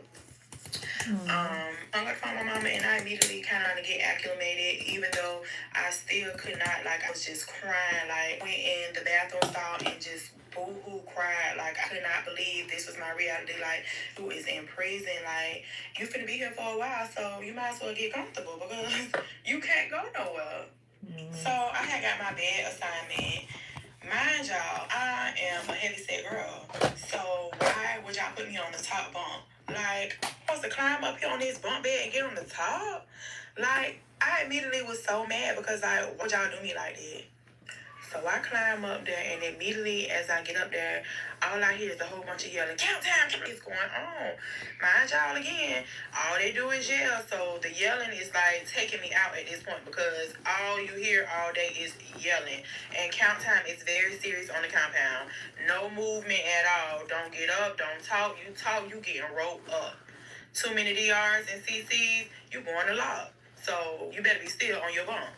So I was in Charlie dorm, T dorm, and might I add, it was like a privilege to get in Charlie dorm, and they end up putting me in Charlie dorm. So I guess like I'm supposed to be happy about that because Charlie dorm, there was different parts of it. Two of the Charlie dorms were the dog dorm, so they had a dog program at this prison, and they had all types of dogs. And I was happy a little bit about it because, mind y'all, I had two dogs. I had two purebred Maltese, Bentley and Bella, and I had to leave them behind. And I was really, really sad about that because those were like my babies, like my kids. I love those dogs so bad. So I was in the dog dorm, and I kind of liked it. I was in the dog dorm for probably about my first 4 months there. I ended up getting kicked out of the dog dorm because apparently you're not supposed to feed the dogs. If you feed the dogs real food, like big, and them dogs used to be whining and crying, and I felt like they were hungry. Like they were supposed to be, they were there for like support.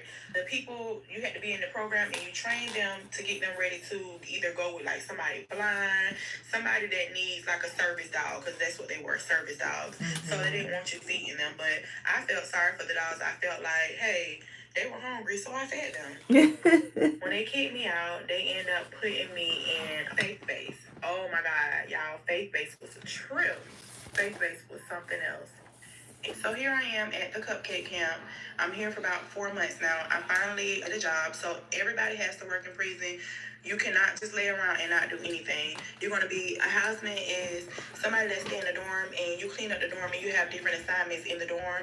You're going to either work in the kitchen, inside grounds, outside grounds, laundry. You're going to have a job in prison. Nobody's laying around. You're going to get your ass up every day and you're going to work. And no, you don't get paid. You get paid for your days. So you get game time in there. You get 10 days a month. So you get 5 for working and 5 for good behavior. You might not get your 10 days every month, depending on you.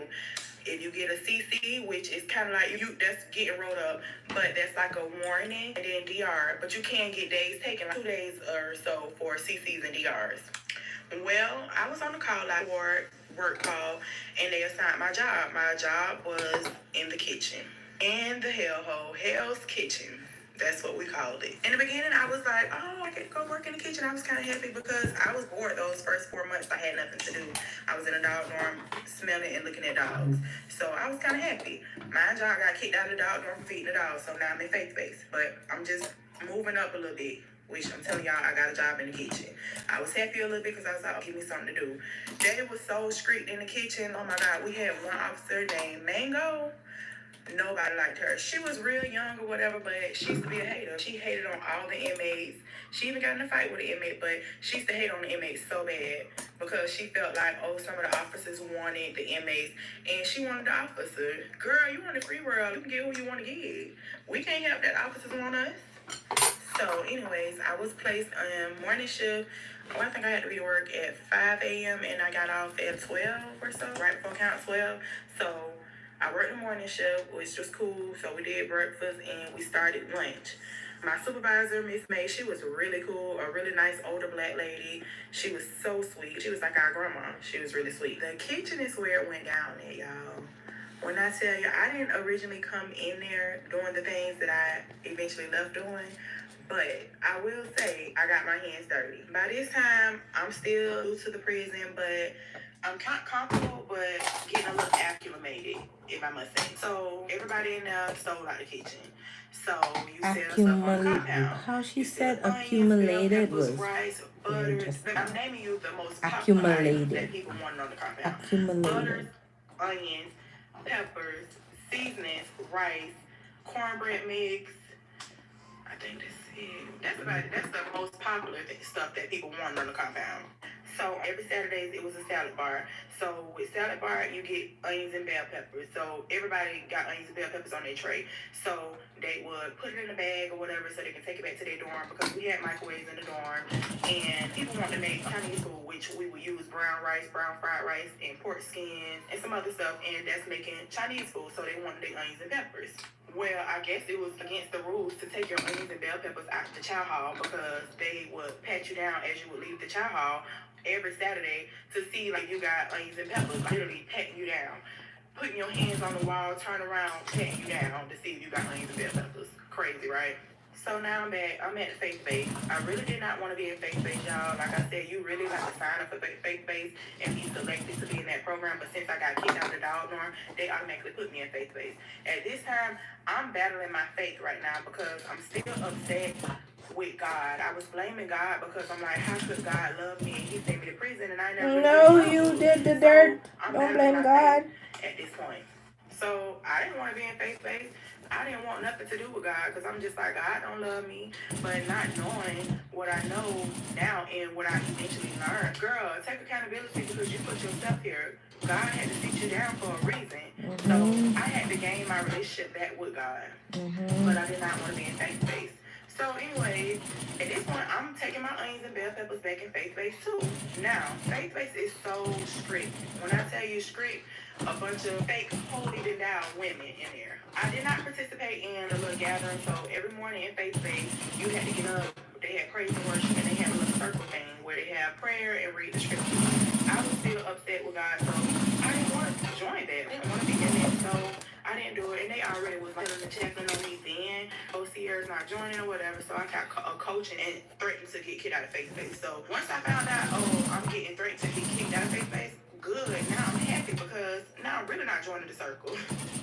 So I went to the chow hall. I'm leaving the chow hall on a Saturday, and I bring my onions and bell peppers back. I get ready to cook my food in the microwave.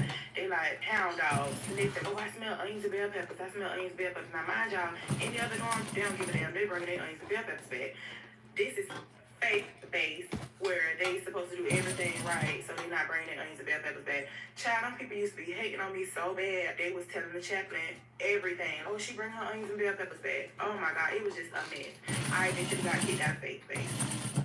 So now I'm getting ready to go to the working dorm, which was the kitchen dorm, because I work in the kitchen, and I'm getting ready to get moved to the kitchen dorm.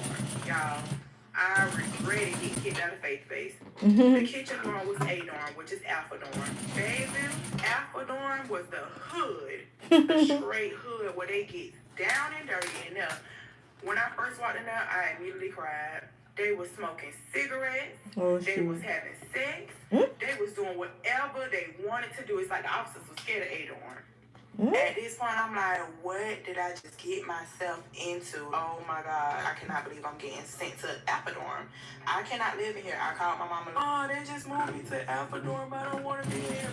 No, you didn't want to be in Faith, so you got sent to Alpha dorm, where it goes down it. Oh my God, it was so crazy, y'all. But anyway, so back to the kitchen. When I tell y'all, I end up becoming Big Meat on the compound. Big Meat. With the stuff from the kitchen. Oh, I didn't play, baby. I was that girl selling that stuff on the compound. Like onions, bell peppers, butter, etc. You name it, I had it.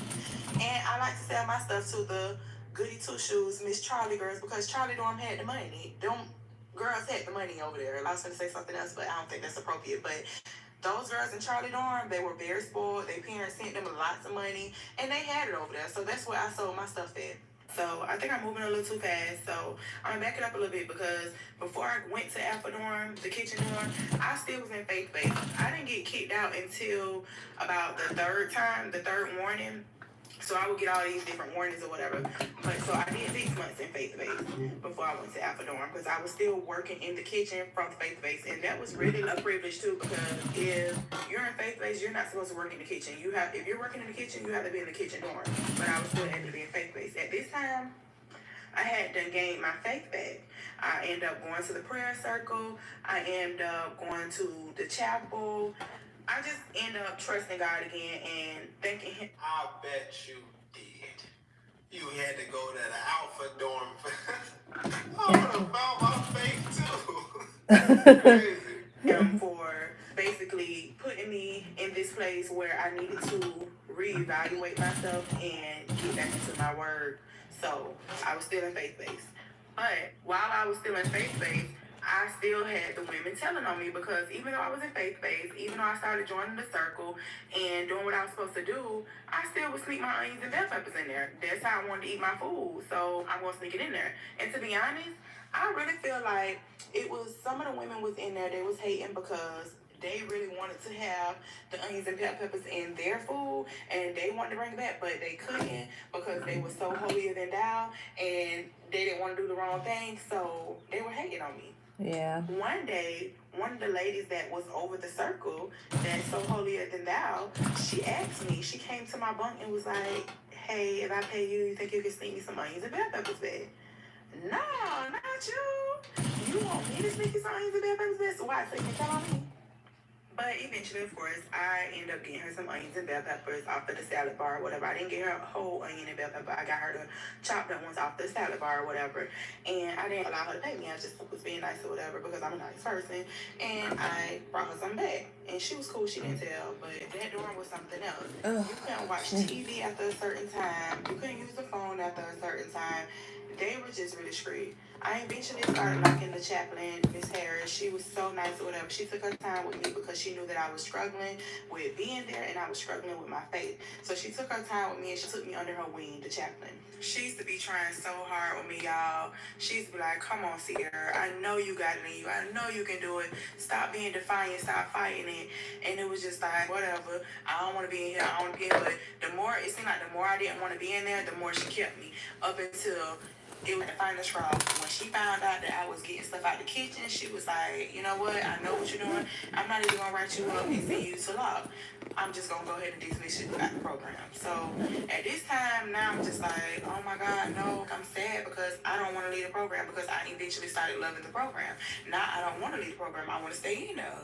Not to mention, faith-based was safe. You really didn't have to worry about too much that went on the compound because it was just safe in there. It was quiet. It was just friendly. It was just safe. It was a safe space in there. So now that's when I end up rewinding back. I end up getting moved to Alpha Dorm. It was smoked out in there. It was just bad in there, y'all. It was so bad. Y'all, it was the hood. It was so ratchet. I couldn't believe I don't fit in here. I don't belong here. Like I was telling y'all, I was selling stuff on the compound, putting onions, bell peppers. The onions would go between $4 and $5 per onion. The really big ones would be $5 and $6. The bell peppers were $4. The seasoning, we would bag them up in different gloves. So if you want a whole glove at $10 or it's $1. Okay. No, I'll deal with that whole glove is after. $5. It's $1 a finger. So I was selling trapping out the kitchen. I was never a thief. Like, that's not what I did on the outside. I wasn't a booster. I never stole. But how I get in prison and start stealing. Now that's the crazy part. So my friend that Are you fucking serious right now? Is she serious right now? Is she serious? You went to prison for bank fraud. That is stealing. that was at the reception center with me, I was really happy because she was working in the kitchen too. And so She now means she wasn't a regular thief. She's in that dorm now. She's in Alpha Dorm. So I'm like, oh my God, I get a little acclimated to that dorm. One rule in prison, do not get comfortable. You don't get comfortable in no dorm you go in because you're subject to move. They have a move list every week and you never know who's on the move list.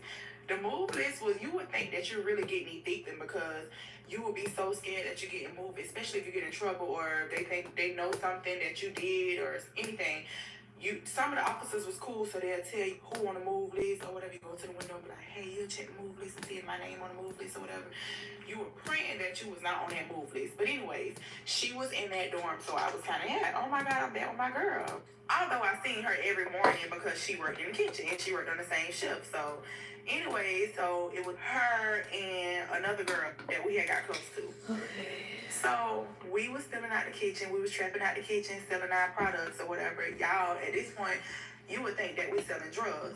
So this one particular day, we had really got all our stuff. Oh my God, I forgot to tell y'all about Miss Thomas. Miss Thomas was a mean old lady. She was a kitchen officer as well. Baby, one thing about it, when Miss Thomas was at work, we could never steal. Miss Thomas would make you pull down your clothes, lift up your bra, everything. You was not stealing with Miss Thomas. There's no way you was getting by with Miss Thomas. You were not stealing out that kitchen if Miss Thomas was at work. So I just had to add that in there. But Miss Thomas was not at work this particular day. So we ended up getting all our stuff, seasonings, potatoes, onions, peppers, you name it, we had it. So we went and put it in the bushes by our dorm. Now, it was some other girls that used to steal too. So they found out where we had put our stash at. By the time we get off work and we go to our stash, it's gone. That's like somebody stealing your drugs. So we like, oh hell no, where our shit? Like we finna run down now on about our drugs, by our food. So they in the other Alpha Dorm, which was right across from us. So we know who it is because y'all the only one who knew where we had our stuff at. So we knocking on the door, whatever. We had a cool officer in there at the time.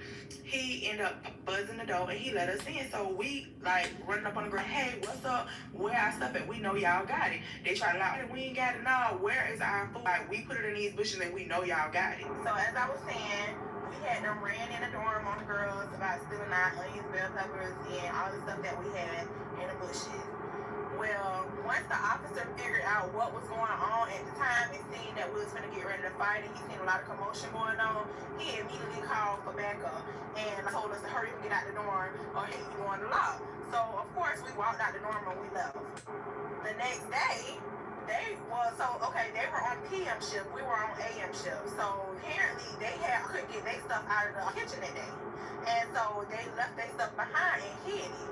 We found it on our ship and we stole that shit. So they had spaghetti noodles, elbow noodles, bleach, Hey, Jessie. and rice.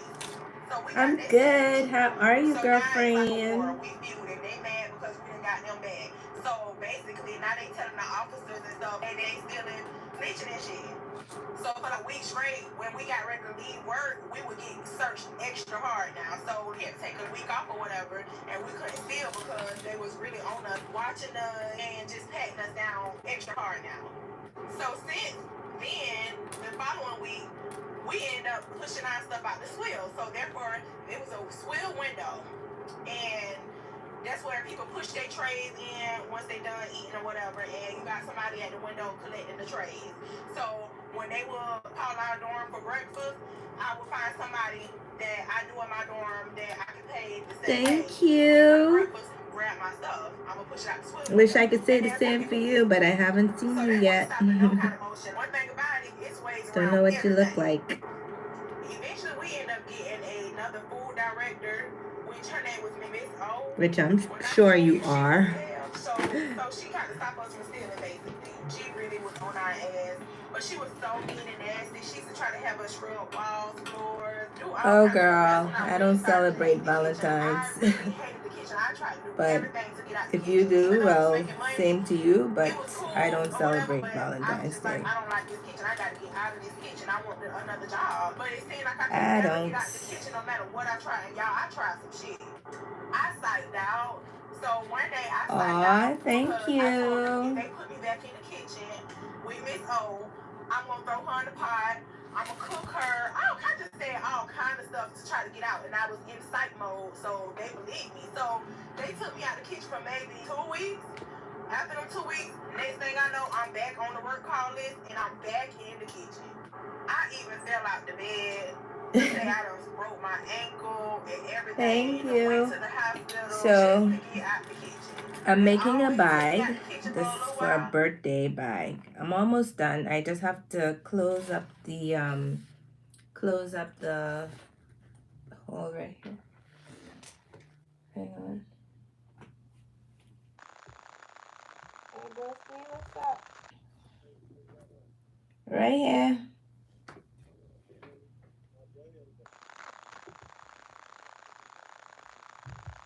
Okay, solid. Let's ring when you outside. All right, thanks. Yeah.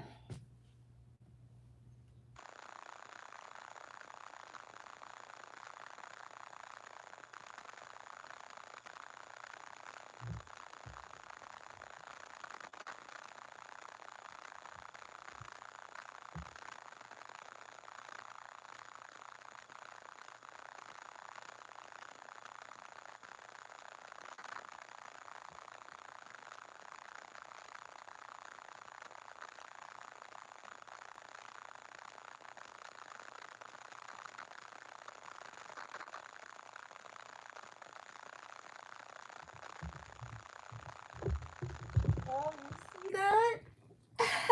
Thank you. Face is looking really, really good. Thank you so much for telling me about that product too. Face is looking exceptionally good. Said to me anything that they did, anything. I called my mama and guess what she did? She called Tallahassee because when you call Tallahassee, basically that's the whole DOC department. Like they like the upper people. So they're gonna call the prison to try to figure out what's going on and investigate because they used to try to treat you. You ain't got family. You don't got people that love you. My mama love me and she gonna make sure just because I'm in prison, I ain't gotta get treated like a dog. So they would get mad. Lieutenants would call me like, "Oh, your mama called Tallahassee. Oh, mama's girl, stuff like that." Yeah, mama's girl. I'm gonna tell my mama. They took me out the kitchen for about a month this time, but I eventually always go back to the kitchen. It's crazy. They just did not want me to get out that kitchen. And Miss O used to terrorize us. One day she came in there, she was so upset because she couldn't find the stuff. How was your day so far? She couldn't find the stuff that we had done stole. So she came in, she started taking everybody's jackets off the rack. She started throwing them on the floor, stomping on them, putting them in like a puddle of water. It was that bad. The kitchen was bad, y'all. Even though you got to get stuff out of the kitchen and still, it's bad. It was so bad though, to the fact that Miss I was so mad one day. She went to the classification and told classifications to take. She want me personally out of her kitchen because she could not catch me stealing. She knew I was stealing, so she personally wanted me out of the kitchen. She told them I was a liability. Please get Sierra out of my kitchen because she's a liability. I know she's stealing. I can't catch her, but she's stealing all the stuff out of the kitchen. She's the one selling the stuff on the compound, but they couldn't prove me. So it hadn't got so bad to they would come That's to Apple good. all the time and do shakedowns. So when they do shakedowns, but I never kept nothing in my locker. I had an extra locker. I would pay this girl to keep my stuff in her locker. All my stolen goods, I'm paying somebody to put it in their locker because when we do a shakedown, I don't want nothing caught in my locker and I'm going to law.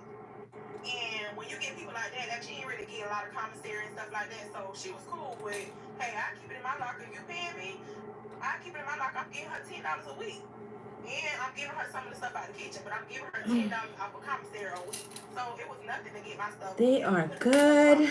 So I never got caught with the shakedown. I did get caught one time with bleach. They are good. They didn't give us bleach, so we had to steal the bleach out of the kitchen because I didn't send my stuff to laundry. I was never sending my uniforms to laundry or my linen to laundry. I had a person that did my linen. She washed my sheets every Saturday, and I paid her $5 to $7 every Saturday. And of course, the sheets white, so I need bleach. So I always kept me some bleach. And then we had bubble orderlies, and they would get bleach too. But the bubble orderlies were so stingy, they didn't even want to give us extra tissue. They gave people extra tissue who they fuck with, but if they ain't really fuck with you like that, they wouldn't give you extra tissue. That was crazy. All right. Stuff started getting This real is kind of crazy. tough. Girl, I was live yesterday. A little small disclaimer.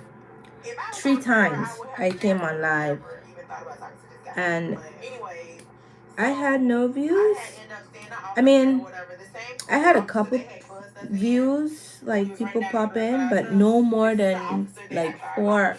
And he was persons. flirting with me too, 4. so I was like, I'm like, I'm what finna get is him going because on? if you get I close know to an I officer, haven't been I'm back finna get him to online start for a bringing me some while, pre-roll but stuff in.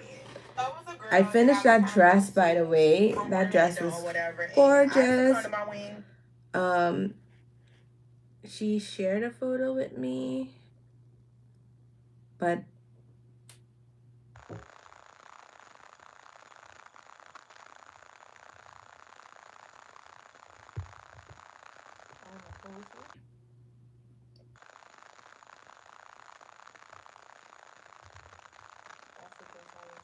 and remember, she shared a photo with me, but not a official photo. She knew that the guy was flirting with me or whatever, so I started making her like my lookout for when he come to he was in the bubble, and late nights when I want to get up out my bed when everybody supposed to be asleep, I'm going to the bubble and I'm just talking to him. So she was looking out, or because he worked graveyard shift, or if he was our bubble in our dorm and I was asleep, she would come and wake me Yeah, up and be she like, looked hey, really beautiful. I can't wait so to I could see go in like the hallway final and talk photos. to him or Hold on, whatever. give me 1 So second. she was my lookout. Me and him was talking for about a good 6 months, gotta be, before things ended. And they ended because of her. You always backstab me. I know. So one day, it was close to my birthday, so therefore I'm gonna get ready to have visitation because my birthday coming and my mama coming to see me for my birthday. She worked in the kitchen too, and she ended up getting into an argument that led into a fight. So she basically wanted me to help her, and I'm like, girl, I'm not gonna help you fight this girl. I'm telling her to chill out, being that serious, chill out, because I'm not helping you fight this girl because I'm not missing my visitation. My mama already said she coming to see me for my birthday. I'm not missing my visitation, so you need to chill out. But she still proceeded, and she wanted to fight the girl, and the girl beat her ass, and she got mad because I didn't help. So she ended up going to law. Stay tuned.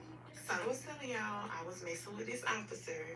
He would flirt with me, I would flirt back, and we just was feeling each other. So we started talking, and I wasn't gonna start talking to him for free. What's up? What can you bring me? Because you want a free world, I'm in here. So you can have anybody, but you want to talk to me? Why the hell she keep saying the free world? What the hell is free? Can I go to the free world? What the hell is the free world? You're working for free. You're getting food for free.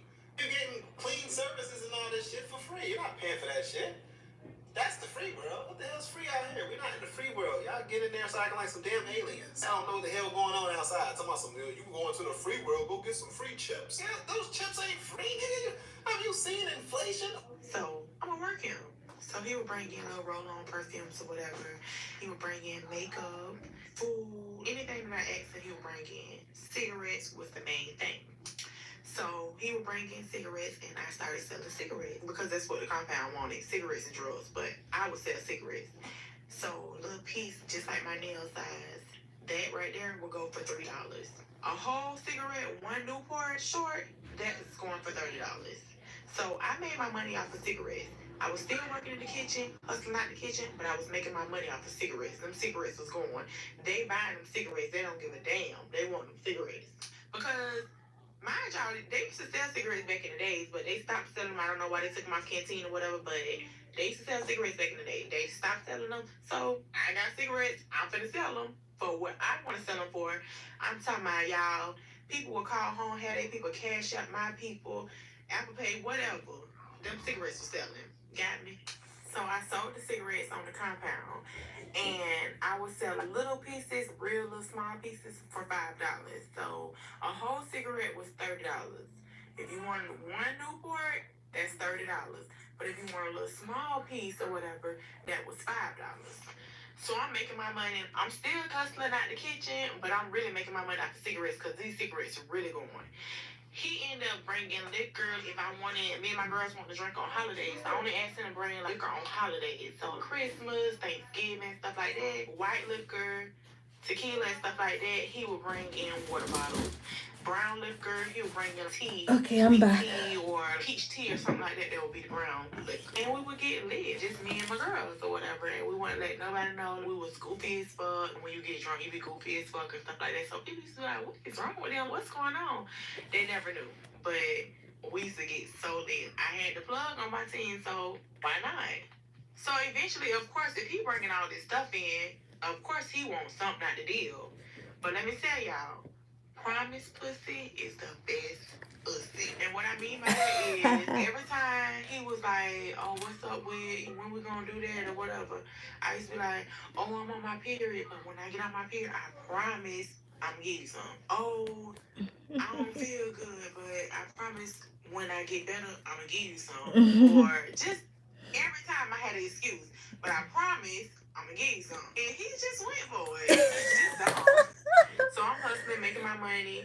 Anything I asked for, this man brought me. Free real food, if whatever lunch he had for that night or whatever he brought in, he made sure that I got it. And I used to share with the girl and all. I'm giving her some. He putting it in a container and I'm putting it in my locker. So I can't wait to finish this bag. It's gonna look so cute. That was my little So Jazzy, what you up to today?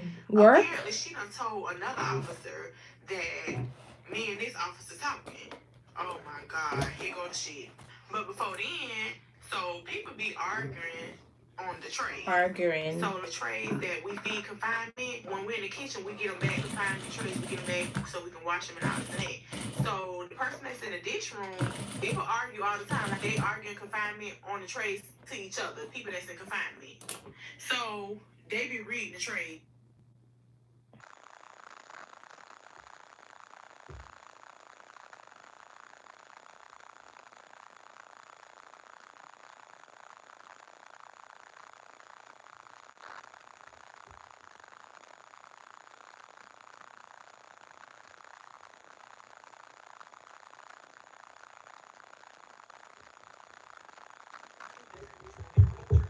So somebody called me like, hey Sierra, such and such done rolled telling I about you on the tray. So I'm like, what she said? So I get back there and I read it, oh fuck you, po ass hoe. Oh, I feed you. I call your people. But he was like, oh, you must was scared. Couldn't help me fight, but I'm supposed to be your sister. You damn right. I was not going to miss my visitation from my mama on my birthday. You're right. I did not have to fight. But she was just telling out, just going in or whatever. So I ended up finding out that she won. Because she was mad at the time, told another officer that I was talking to him. I found out because his friend, which was his coworker, she ended up knocking on my door about 3:30, 4 o'clock in the morning, telling me to get up and step outside, which means step in the hallway. So when I step in the hallway, she tried to check me, y'all. She was like, what's up with you and Officer such and such? You around here telling people that y'all talk? So I'm like, and she was so ghetto. She was like, don't motherfucking harm me. You know what the fuck going on? Are you telling people that you and such talk? I was like, I don't even know who that is.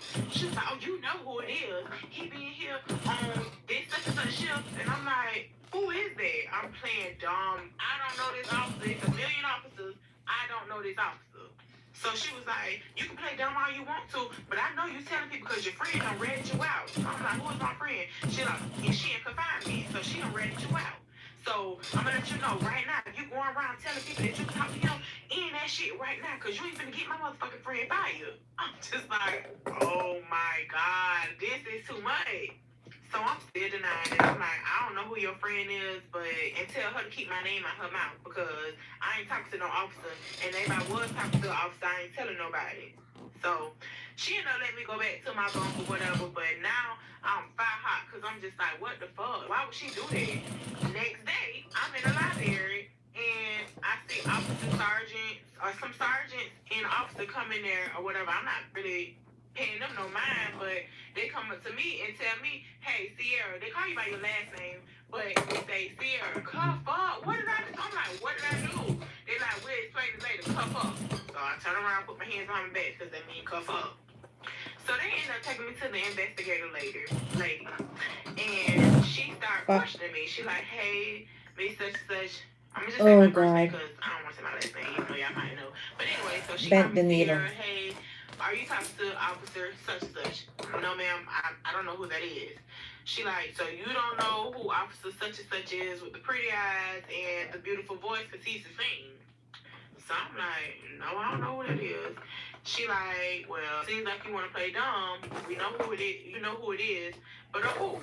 So she like, well, so now I'm giving the officers the permission right now to go ahead and search your locker. If they search your locker, are they gonna find anything? So I'm like, no, they ain't gonna find nothing. Child, they goes and ramshack my locker, y'all. They looking through my composition books, notebooks, everything you can think of. Mind you, I been got rid of the card that he had ended up giving me, but they go through every single thing. It was just so embarrassing because people in the dorm like, what is going on? So I ended up going to law because they put me under investigation. And mind y'all, they went and got him too. And they put him on investigation after they interviewed him and asked him, hey, do he know inmate Sierra? Is he messing with her? Blah. He denied everything too. But, of course, he denied anything. But anyway, so he ended up getting suspended for a while. I was in law for about 45 days. Worst 45 days of my sentence in my life. Mind y'all, when you're in confinement, you use the phone once a week. You come out, you're in that dorm, you're in that cell for 23 hours a day. You come out one time a day to go to rec, but you're still caged up. So you can see other inmates that's in confinement. We all in cages, and we can talk to each other in those cages. But that's it. You come out 23 hours, come out 1 hour a day, but you're locked up 23 hours a day. Damn. And you get to use the phone one time. So I think it was like Thursdays. They go by your last name. So I used the phone on Thursdays. And I called mama because mama was worried. And when I got to talk to her, she was just like, why you ain't been calling me? So I'm telling her, hey, I'm in confinement. So she like, what you did? Why are you in confinement? I don't know. They say I'm talking to an officer. They got me under investigation. I ain't talking to no officer. I don't know what they talking about.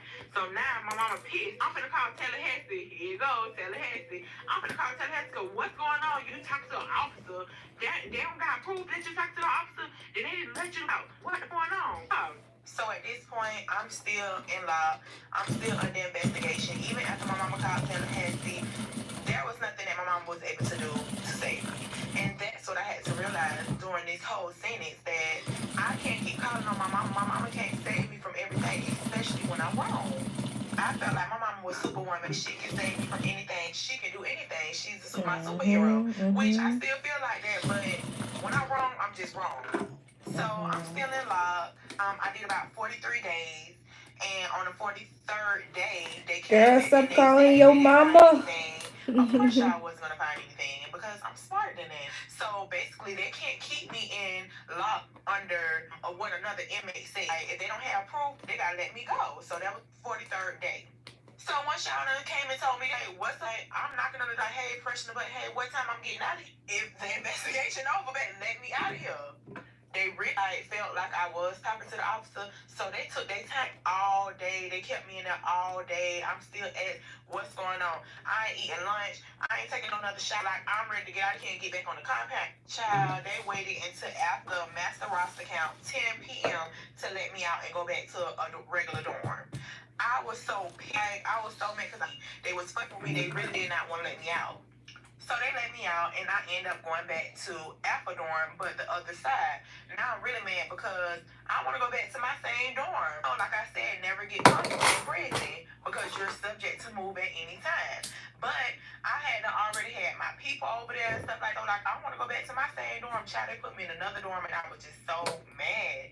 But the first thing I do was like trying to look at where he at. Mind y'all, he's still under investigation, so he's still suspended. He's not at work. I'm really mad because now my money cut off. Like, I ain't got no cigarettes to sell. I ain't even got no perfume to smell. Like, what's it? Like, I was so mad. So, of course, they put me back in the kitchen. So now I'm back working in Hell's Kitchen, and I'm really mad. It's like, I don't want to be in it, but I'm in the kitchen because now I'm getting my hustle on. And I was hustling because that shit, I'm a hustler regardless. In prison, out of prison, I'm a hustler, so I'ma always make my money. But I did not have to. Of course, my mama made sure I had money at all times. And I had friends that sent me money too. So I did not have to do it, but that's just in me. So I just want to add it. So I'm back in Hell's Kitchen. Of course, the whole compound know what's going on. So I get back in the kitchen, everybody asking me like, damn, what happened? Jesse is still here? Oh, girl told on you or whatever. Mind you, she's still in lock. I never saw her in lock because we don't get to see like the other inmates that's in lock. So I never saw her. But anyways, everybody like, oh, girl told on you. And I was just like, everybody like, I don't know what, like, I ain't never talked to, I don't know. So fast forward a little bit, maybe like a week after I got out of lock, he was able to come back to work because, of course, they didn't find anything. So they tried their hardest to never put him in any dorm that if I was in Alpha, he was not able to work in Alpha. So that ain't stopping nothing. So it's like, I got cool officers all around the compound. He worked in other dorms or whatever, and I would just go sneak in other dorms just to talk to him. And, and like, hey, your people told, she said we was talking, blah, blah, blah. And that's how I got out, which we already knew that. So now he's basically saying, like, we just got to keep this shit on the wraps. Like, you can't really be coming over here like that. I'm going to still look out for you, but kind of, like, keep this shit on the hush, especially till it blow over. He ended up bringing more cigarettes or whatever. I was still selling cigarettes on the compound. It kind of slowly faded away because he became sergeant. Now, when he became sergeant, everything was cool. He was never in the dorms like that no more because sergeants don't really work in the dorms. So I would see him passing like breezeway. He would come in the kitchen sometimes just to make jokes or just to talk to me, just to look at me, and just shit like that. When this nigga became lieutenant, baby fed me, okay? He didn't look my way. He didn't talk to me. I guess now you want to take your job serious, so you ain't like... He looked at me like I was okay. So now I'm feeling some type of way because, like, what's up? Every time I see you, like, I'm like, good morning. Like, he'll throw his hand up, hey, how you doing? Like, very formal. And so now I done ran out of cigarettes. I ain't got cigarettes no more. I ain't got perfume. So now I'm perfume samples out the magazines and shit just so I can like, I'm going down. I'm mad because, like, I'm never found, like, I got perfume. My mama, I got cigarettes. People asking me, it's like, they got the money on deck, and I ain't got to get them. Like, I'm mad now. So eventually, that whole facade just blew over, and I moved. I was the book lady. When I say book lady, I always read books. My cousin, she ordered me a lot of books. Like, I kept all the new books, all the good series that everybody wanted to read, I had. So, I used to rent my books out. You want to borrow my book? Because everybody like the Epic series. The Epic series was the shit everybody wanted to read. So they like, oh, the Epic series came out. Sierra got the book. I'm always on the call out for a book. So they like, Sierra got all the books. I had even some of the officers that like to read, they was even borrowing books. So I charge to rent my books out is $5, and you get to hold it for a week. If you ain't read it in a week, then hey, I need my book back. So I end up renting it out to somebody, and they end up spilling something in the book or either tore a page, something like that. So basically, when they gave it back, they was just trying to apologize about, damaging the book. So as their apology, I'm just like, okay, I need you to replace my book. So like I said, I'ma always have me a hustle. Well, some of the Caucasian girls, especially, they had sugar daddies. And so I them like getting lots of money on their books from the sugar daddy.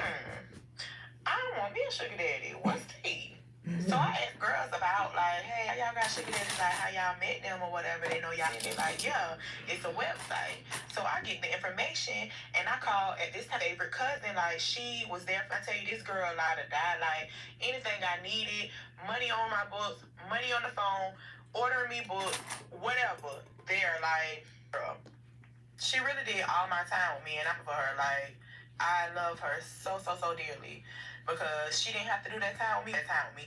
Anyways, moving forward, I gave her the website. Girl, this the website. Sign me up. Like, get me a sugar daddy. So she gets on side. She like, oh, okay, well, it costs such and such. I pay for it, but they want pictures of you. So, oh my God, like, I gotta put my picture on? So she like, yeah, girl, you got pictures on there. So I'm like, okay, well, Facebook and pick 2 pictures. Pick my best pictures or whatever. So pictures on there of me. When I tell you, within that first day, it was kind of like, man, it's like, I didn't understand why would men on the outside want to be a pen pal sugar daddy to somebody that's in prison. I don't understand. So at this point, I get 2 of them. I pick 2 of them or whatever, and I just see who the best. They put money on their phone. They added me on JPay. They had added me on JPay where they could write me, text me basically, or whatever. So they started asking, well, first, I was talking to him more, which was the Caucasian, black one. I started talking to him more. He started asking, oh, can you send me pictures? He basically said he wanted to be with me outside of prison, asking, can he fill out a visitation form to come see me, yada, yada, yada. So me being me, no, I'm doing this for fun, to pass time, and to get your coin. So I'm restricted from visitation. I can't have visitation. So that was that on that. As far as sending pictures, of course I would get on the kiosk or whatever and take a little picture with my tablet or whatever and send it to him so I can get the coin. I was telling them whatever they wanted to hear for me to get that money. So he was just getting too invested. He really started liking me for real. And it was kind of weird because I'm just like, sir, you don't even know me. I'm in prison. What do you want with an inmate? This particular one, he started wanting me to like his kid. He would put his kid on the phone and this your new stepmommy. He would send me pictures of him and his kid. Were they doing that I want to marry me, and I'm just like, oh my God. His money wasn't even that good for me to be like, playing along with it because he was the type to send 75 one week, 100 the next week. He wasn't sending big money. So I eventually faded off from him because I was just like, he ain't really got no money like that, and your conversation starting to bore me. So the Caucasian one, now that's the one. Oh, that was the one who was sending the money for real. Ooh. So he was sending me $500 at a time. Mind you, we can only spend $100 every week, $100 once a week. So my books are loaded because he's constantly sending like 500 next week, 500. You saying? So eventually, I end up started cutting checks home. So now my mama, like, antennas raised. Where's this money coming from? Because now she's thinking I'm doing something illegal. She like, you better not be doing anything in that illegal. Sending me this money. So I'm like, girl, pipe down. It's not illegal. My sugar daddy sending me this, and basically I'm cutting the checks home so I can have money for when I come home. So now they bring me in the office for questioning. They checking my JPay messages, trying to figure out how the man sending me money. Now I feel like they listening to my phone calls because I can hear when they hear listening in on your phone calls. It's kind of beat noise. So now they listening to my phone calls.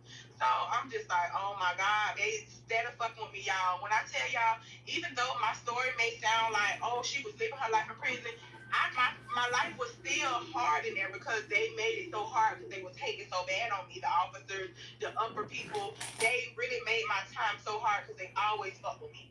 So anyways, they was asking, hey, why are you getting this kind of money sent in or whatever? You only can spend $100. So what's going on? So I was basically telling them that's my boyfriend. He's sending me money. He want to make sure I'm straight. He just stacking my books up. So basically, they had to put a cut on my account, basically, where he wasn't able to send in no more money.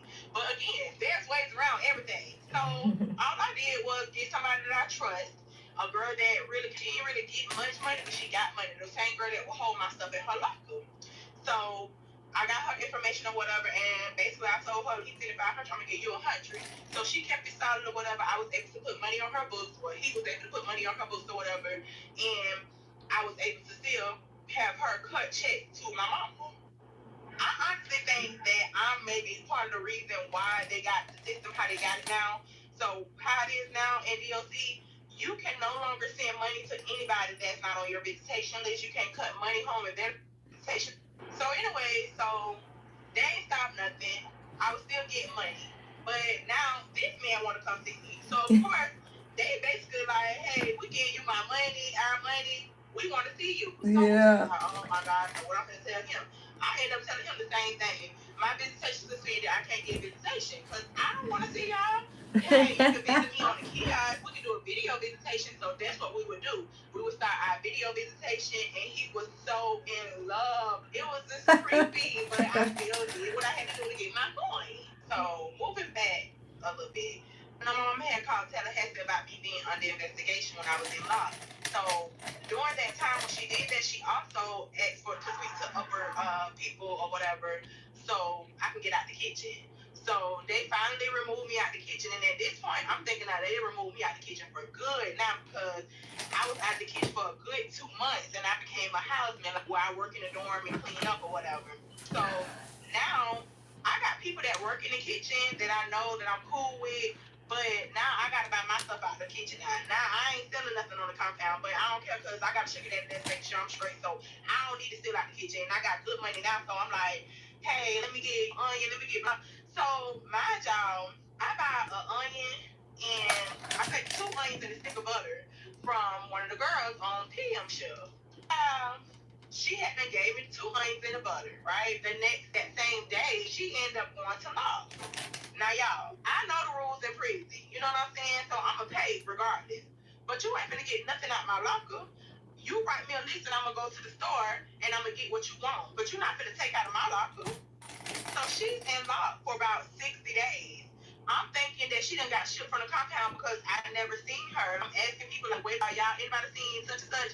And they like, nah, I think she got shipped. So everybody telling me she got shipped. So I'm like, saying so that's her loss. You done got shipped. Find out she didn't get shipped. She just had a long time in law. So when she finally get out of law, she comes to me basically, hey, where my stuff at? So I'm like, no problem. Just write me a list and I'm gonna go to the store tomorrow to get it.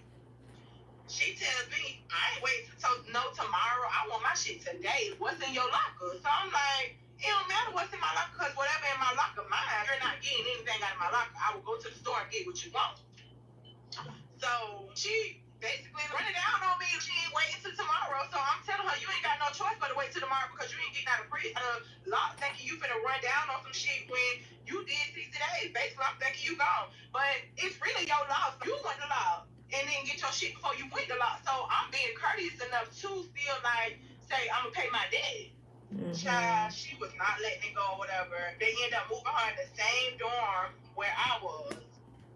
So when she come moving her shit in the dorm, she comes like, hey, you got my stuff. And I'm like, I just saw you earlier. It's the same thing. I'm going to go to the store tomorrow as soon as you give me your list, but you're not getting nothing out my locker. So she going around the dorm telling other people like, hey, Sierra owed me and she ain't trying to pay me. So I hear a little chit chat going around the dorm and I'm just like, that's fucked up because anybody know me, like, I'm going to pay my shit. I ain't going to never owe nobody. So that was like bothering me. But then I hear her sitting at the kiosk with another girl basically plotting on like, gonna fight me. So now I'm just like, what? Like, this bitch trying to fight me over an onion? So I was telling y'all in the last part, the girl wanted to fight me by the 2 onions and the butter because she went to lock for 60 days and I thought she left the compound. And I just straight up told her that you wasn't getting nothing out my locker. I would go to the store and get what you want, but I'm not giving you nothing out my locker. And that's just what it was. She talked her shit and kept going on and on for the whole day. We didn't end up doing anything. The next day, I hadn't seen her or whatever. She ended up going back to work in the kitchen. Mind you, I'm out of the kitchen right now, so I'm in the dorm all day. She waited till I got in the shower. I'm in the shower, butt booty naked, washing myself. You get in the shower with shower side. So she waits till I'm in the shower. This lady come in the shower. Mind y'all, she was a little stud. But that didn't matter. But anyway, she waits till I get in the shower, child, and she coming down, yo, what's up? Put her sit up, what's up? So I'm like, oh Lord, I'm finna have to fight naked. When I tell you this lady keep me in my shit so hard, oh, I'm fire hot now, cause we in the tussling. I'm slipping this side. She got on her sneakers in there, cause mind you, she prepared. Came to fight. I'm in the shower. I got my head out when she first came in there, and I'm washing my face face or whatever, so my face is down. And she came up was just like, what's up? So we slipping and slide because I got on shower slides. Oh my God. When I tell you the bitch got the best of me, she got the best of me. I ain't even gonna sit here and hold you. She got the best of me. So now you got people coming in the shower, breaking it up. Y'all started people coming, police coming. Oh no, I'm mad as fuck now because first of all, you caught me while I was sleeping. Like, caught me while my head was down. Like, man, you could have just, you shot that shit fair when I got out the shower, or we could have went in the shower when I was done. I could have put on my sneakers so I could keep my balance so I could fight you right. So end up getting broke up or whatever, and you got the shower, whatever. Everything was cool. We went back to our bunks because the police had that came in there. It was count time, baby. After count, oh, it was on. I ain't put no fucks the whole time. While I'm waiting to count finish, I'm sitting on my bed. I'm shaking. Like my nerves so bad, I'm shaking. I'm mad as fuck. My adrenaline pumping. Like, I got that motherfucking lock. I put it in the soft. I was turning around because I was ready. I was so mad. I was ready. Oh, Soon as I heard count clear, I got up. I had my sneakers on, laced up. I went and knocked on her door. Hey, what's up? Come on, meet me back in the shower. Shit, I ain't meet you back in the shower. Meet me back in the shower. We gonna fight right here and right now. Meet me back in the shower. So she like, okay, so you want another round? Bitch, you didn't just beat me up now. Nah, let's be clear. You didn't just beat me up. But we goes back in the shower. I beat the dog shit out of her ass. When I tell you, not no bitch blood coming out her motherfucking eye vessel. I was beating the shit out of her with that motherfucking blood. Oh, don't ever try me like that. About 2 onions in a butter. So it was so bad, we definitely went to lock. We came in there trying to break it up again, but by then, officers came and they took us to lock. Now, I was embarrassed because when they came to take us to lock, the man that I used to talk to, the lieutenant now, he comes down there, he asking us what's going on, why y'all was fighting or whatever. People telling them that we fighting about an onion and some butter out the kitchen. Oh my God, how embarrassing. So he want to look all disappointed, and I'm so disappointed in you here. Y'all fighting over butter and onions. It definitely wasn't about no butter and onions. First of all, she ran up on me first. And second of all, it was about her respect. You think that she can run up on me, eat the best of me, and I don't fight back? Are you serious? So now we go to lock. When you first go to lock, you don't even know how long you're going to be in there. You got to go to sentencing hearing. So I was in there for 3 days, then I went to sentencing hearing or whatever. People, they must be was asking what happened or whatever because I went to see the officer for the hearing. They basically had to told the officer, well, the officer told me that they heard that the girl had been up on me first or whatever, and I was basically protecting myself. But being that I didn't call an officer and wave my hand, I was really going to do that. I still had to do some time. So they only gave me 30 days. She had got another 60 days. I think she ended up getting shit from the compound because I never seen her after that when we got out of lock. Well, I got out of lock. So during these 30 days, I'm just like, oh, not again, y'all. When I tell y'all, lock is so depressing because, again, you don't come out the dorm. You don't come out of that cell. You're in the cell by yourself for 23 hours a day locked down. You come out one time a day for 1 hour. You get to see people that walk the compound, but you can't say shit. They better not say nothing to you because they get to your thing. And then you get some extra days in there, so all you can do is look like a caged animal. So, oh my of gosh. course, like I said, we only use the phone in there 1 time a week. If I'm calling anybody, I'm calling either my cousin or I'm calling my mama. Now, Sugar Daddy, they had to end up telling me, the people, some of the officers will come down and be like, hey, you need to call such and such because they're calling up here worried about you. Why is this man calling up the prison? Because he haven't heard from me. He haven't heard from me on the tablet, nor have I called him on the phone. So he calling the prison, basically asking them, hey, what's going on with Sierra? Is she okay? I haven't heard from her.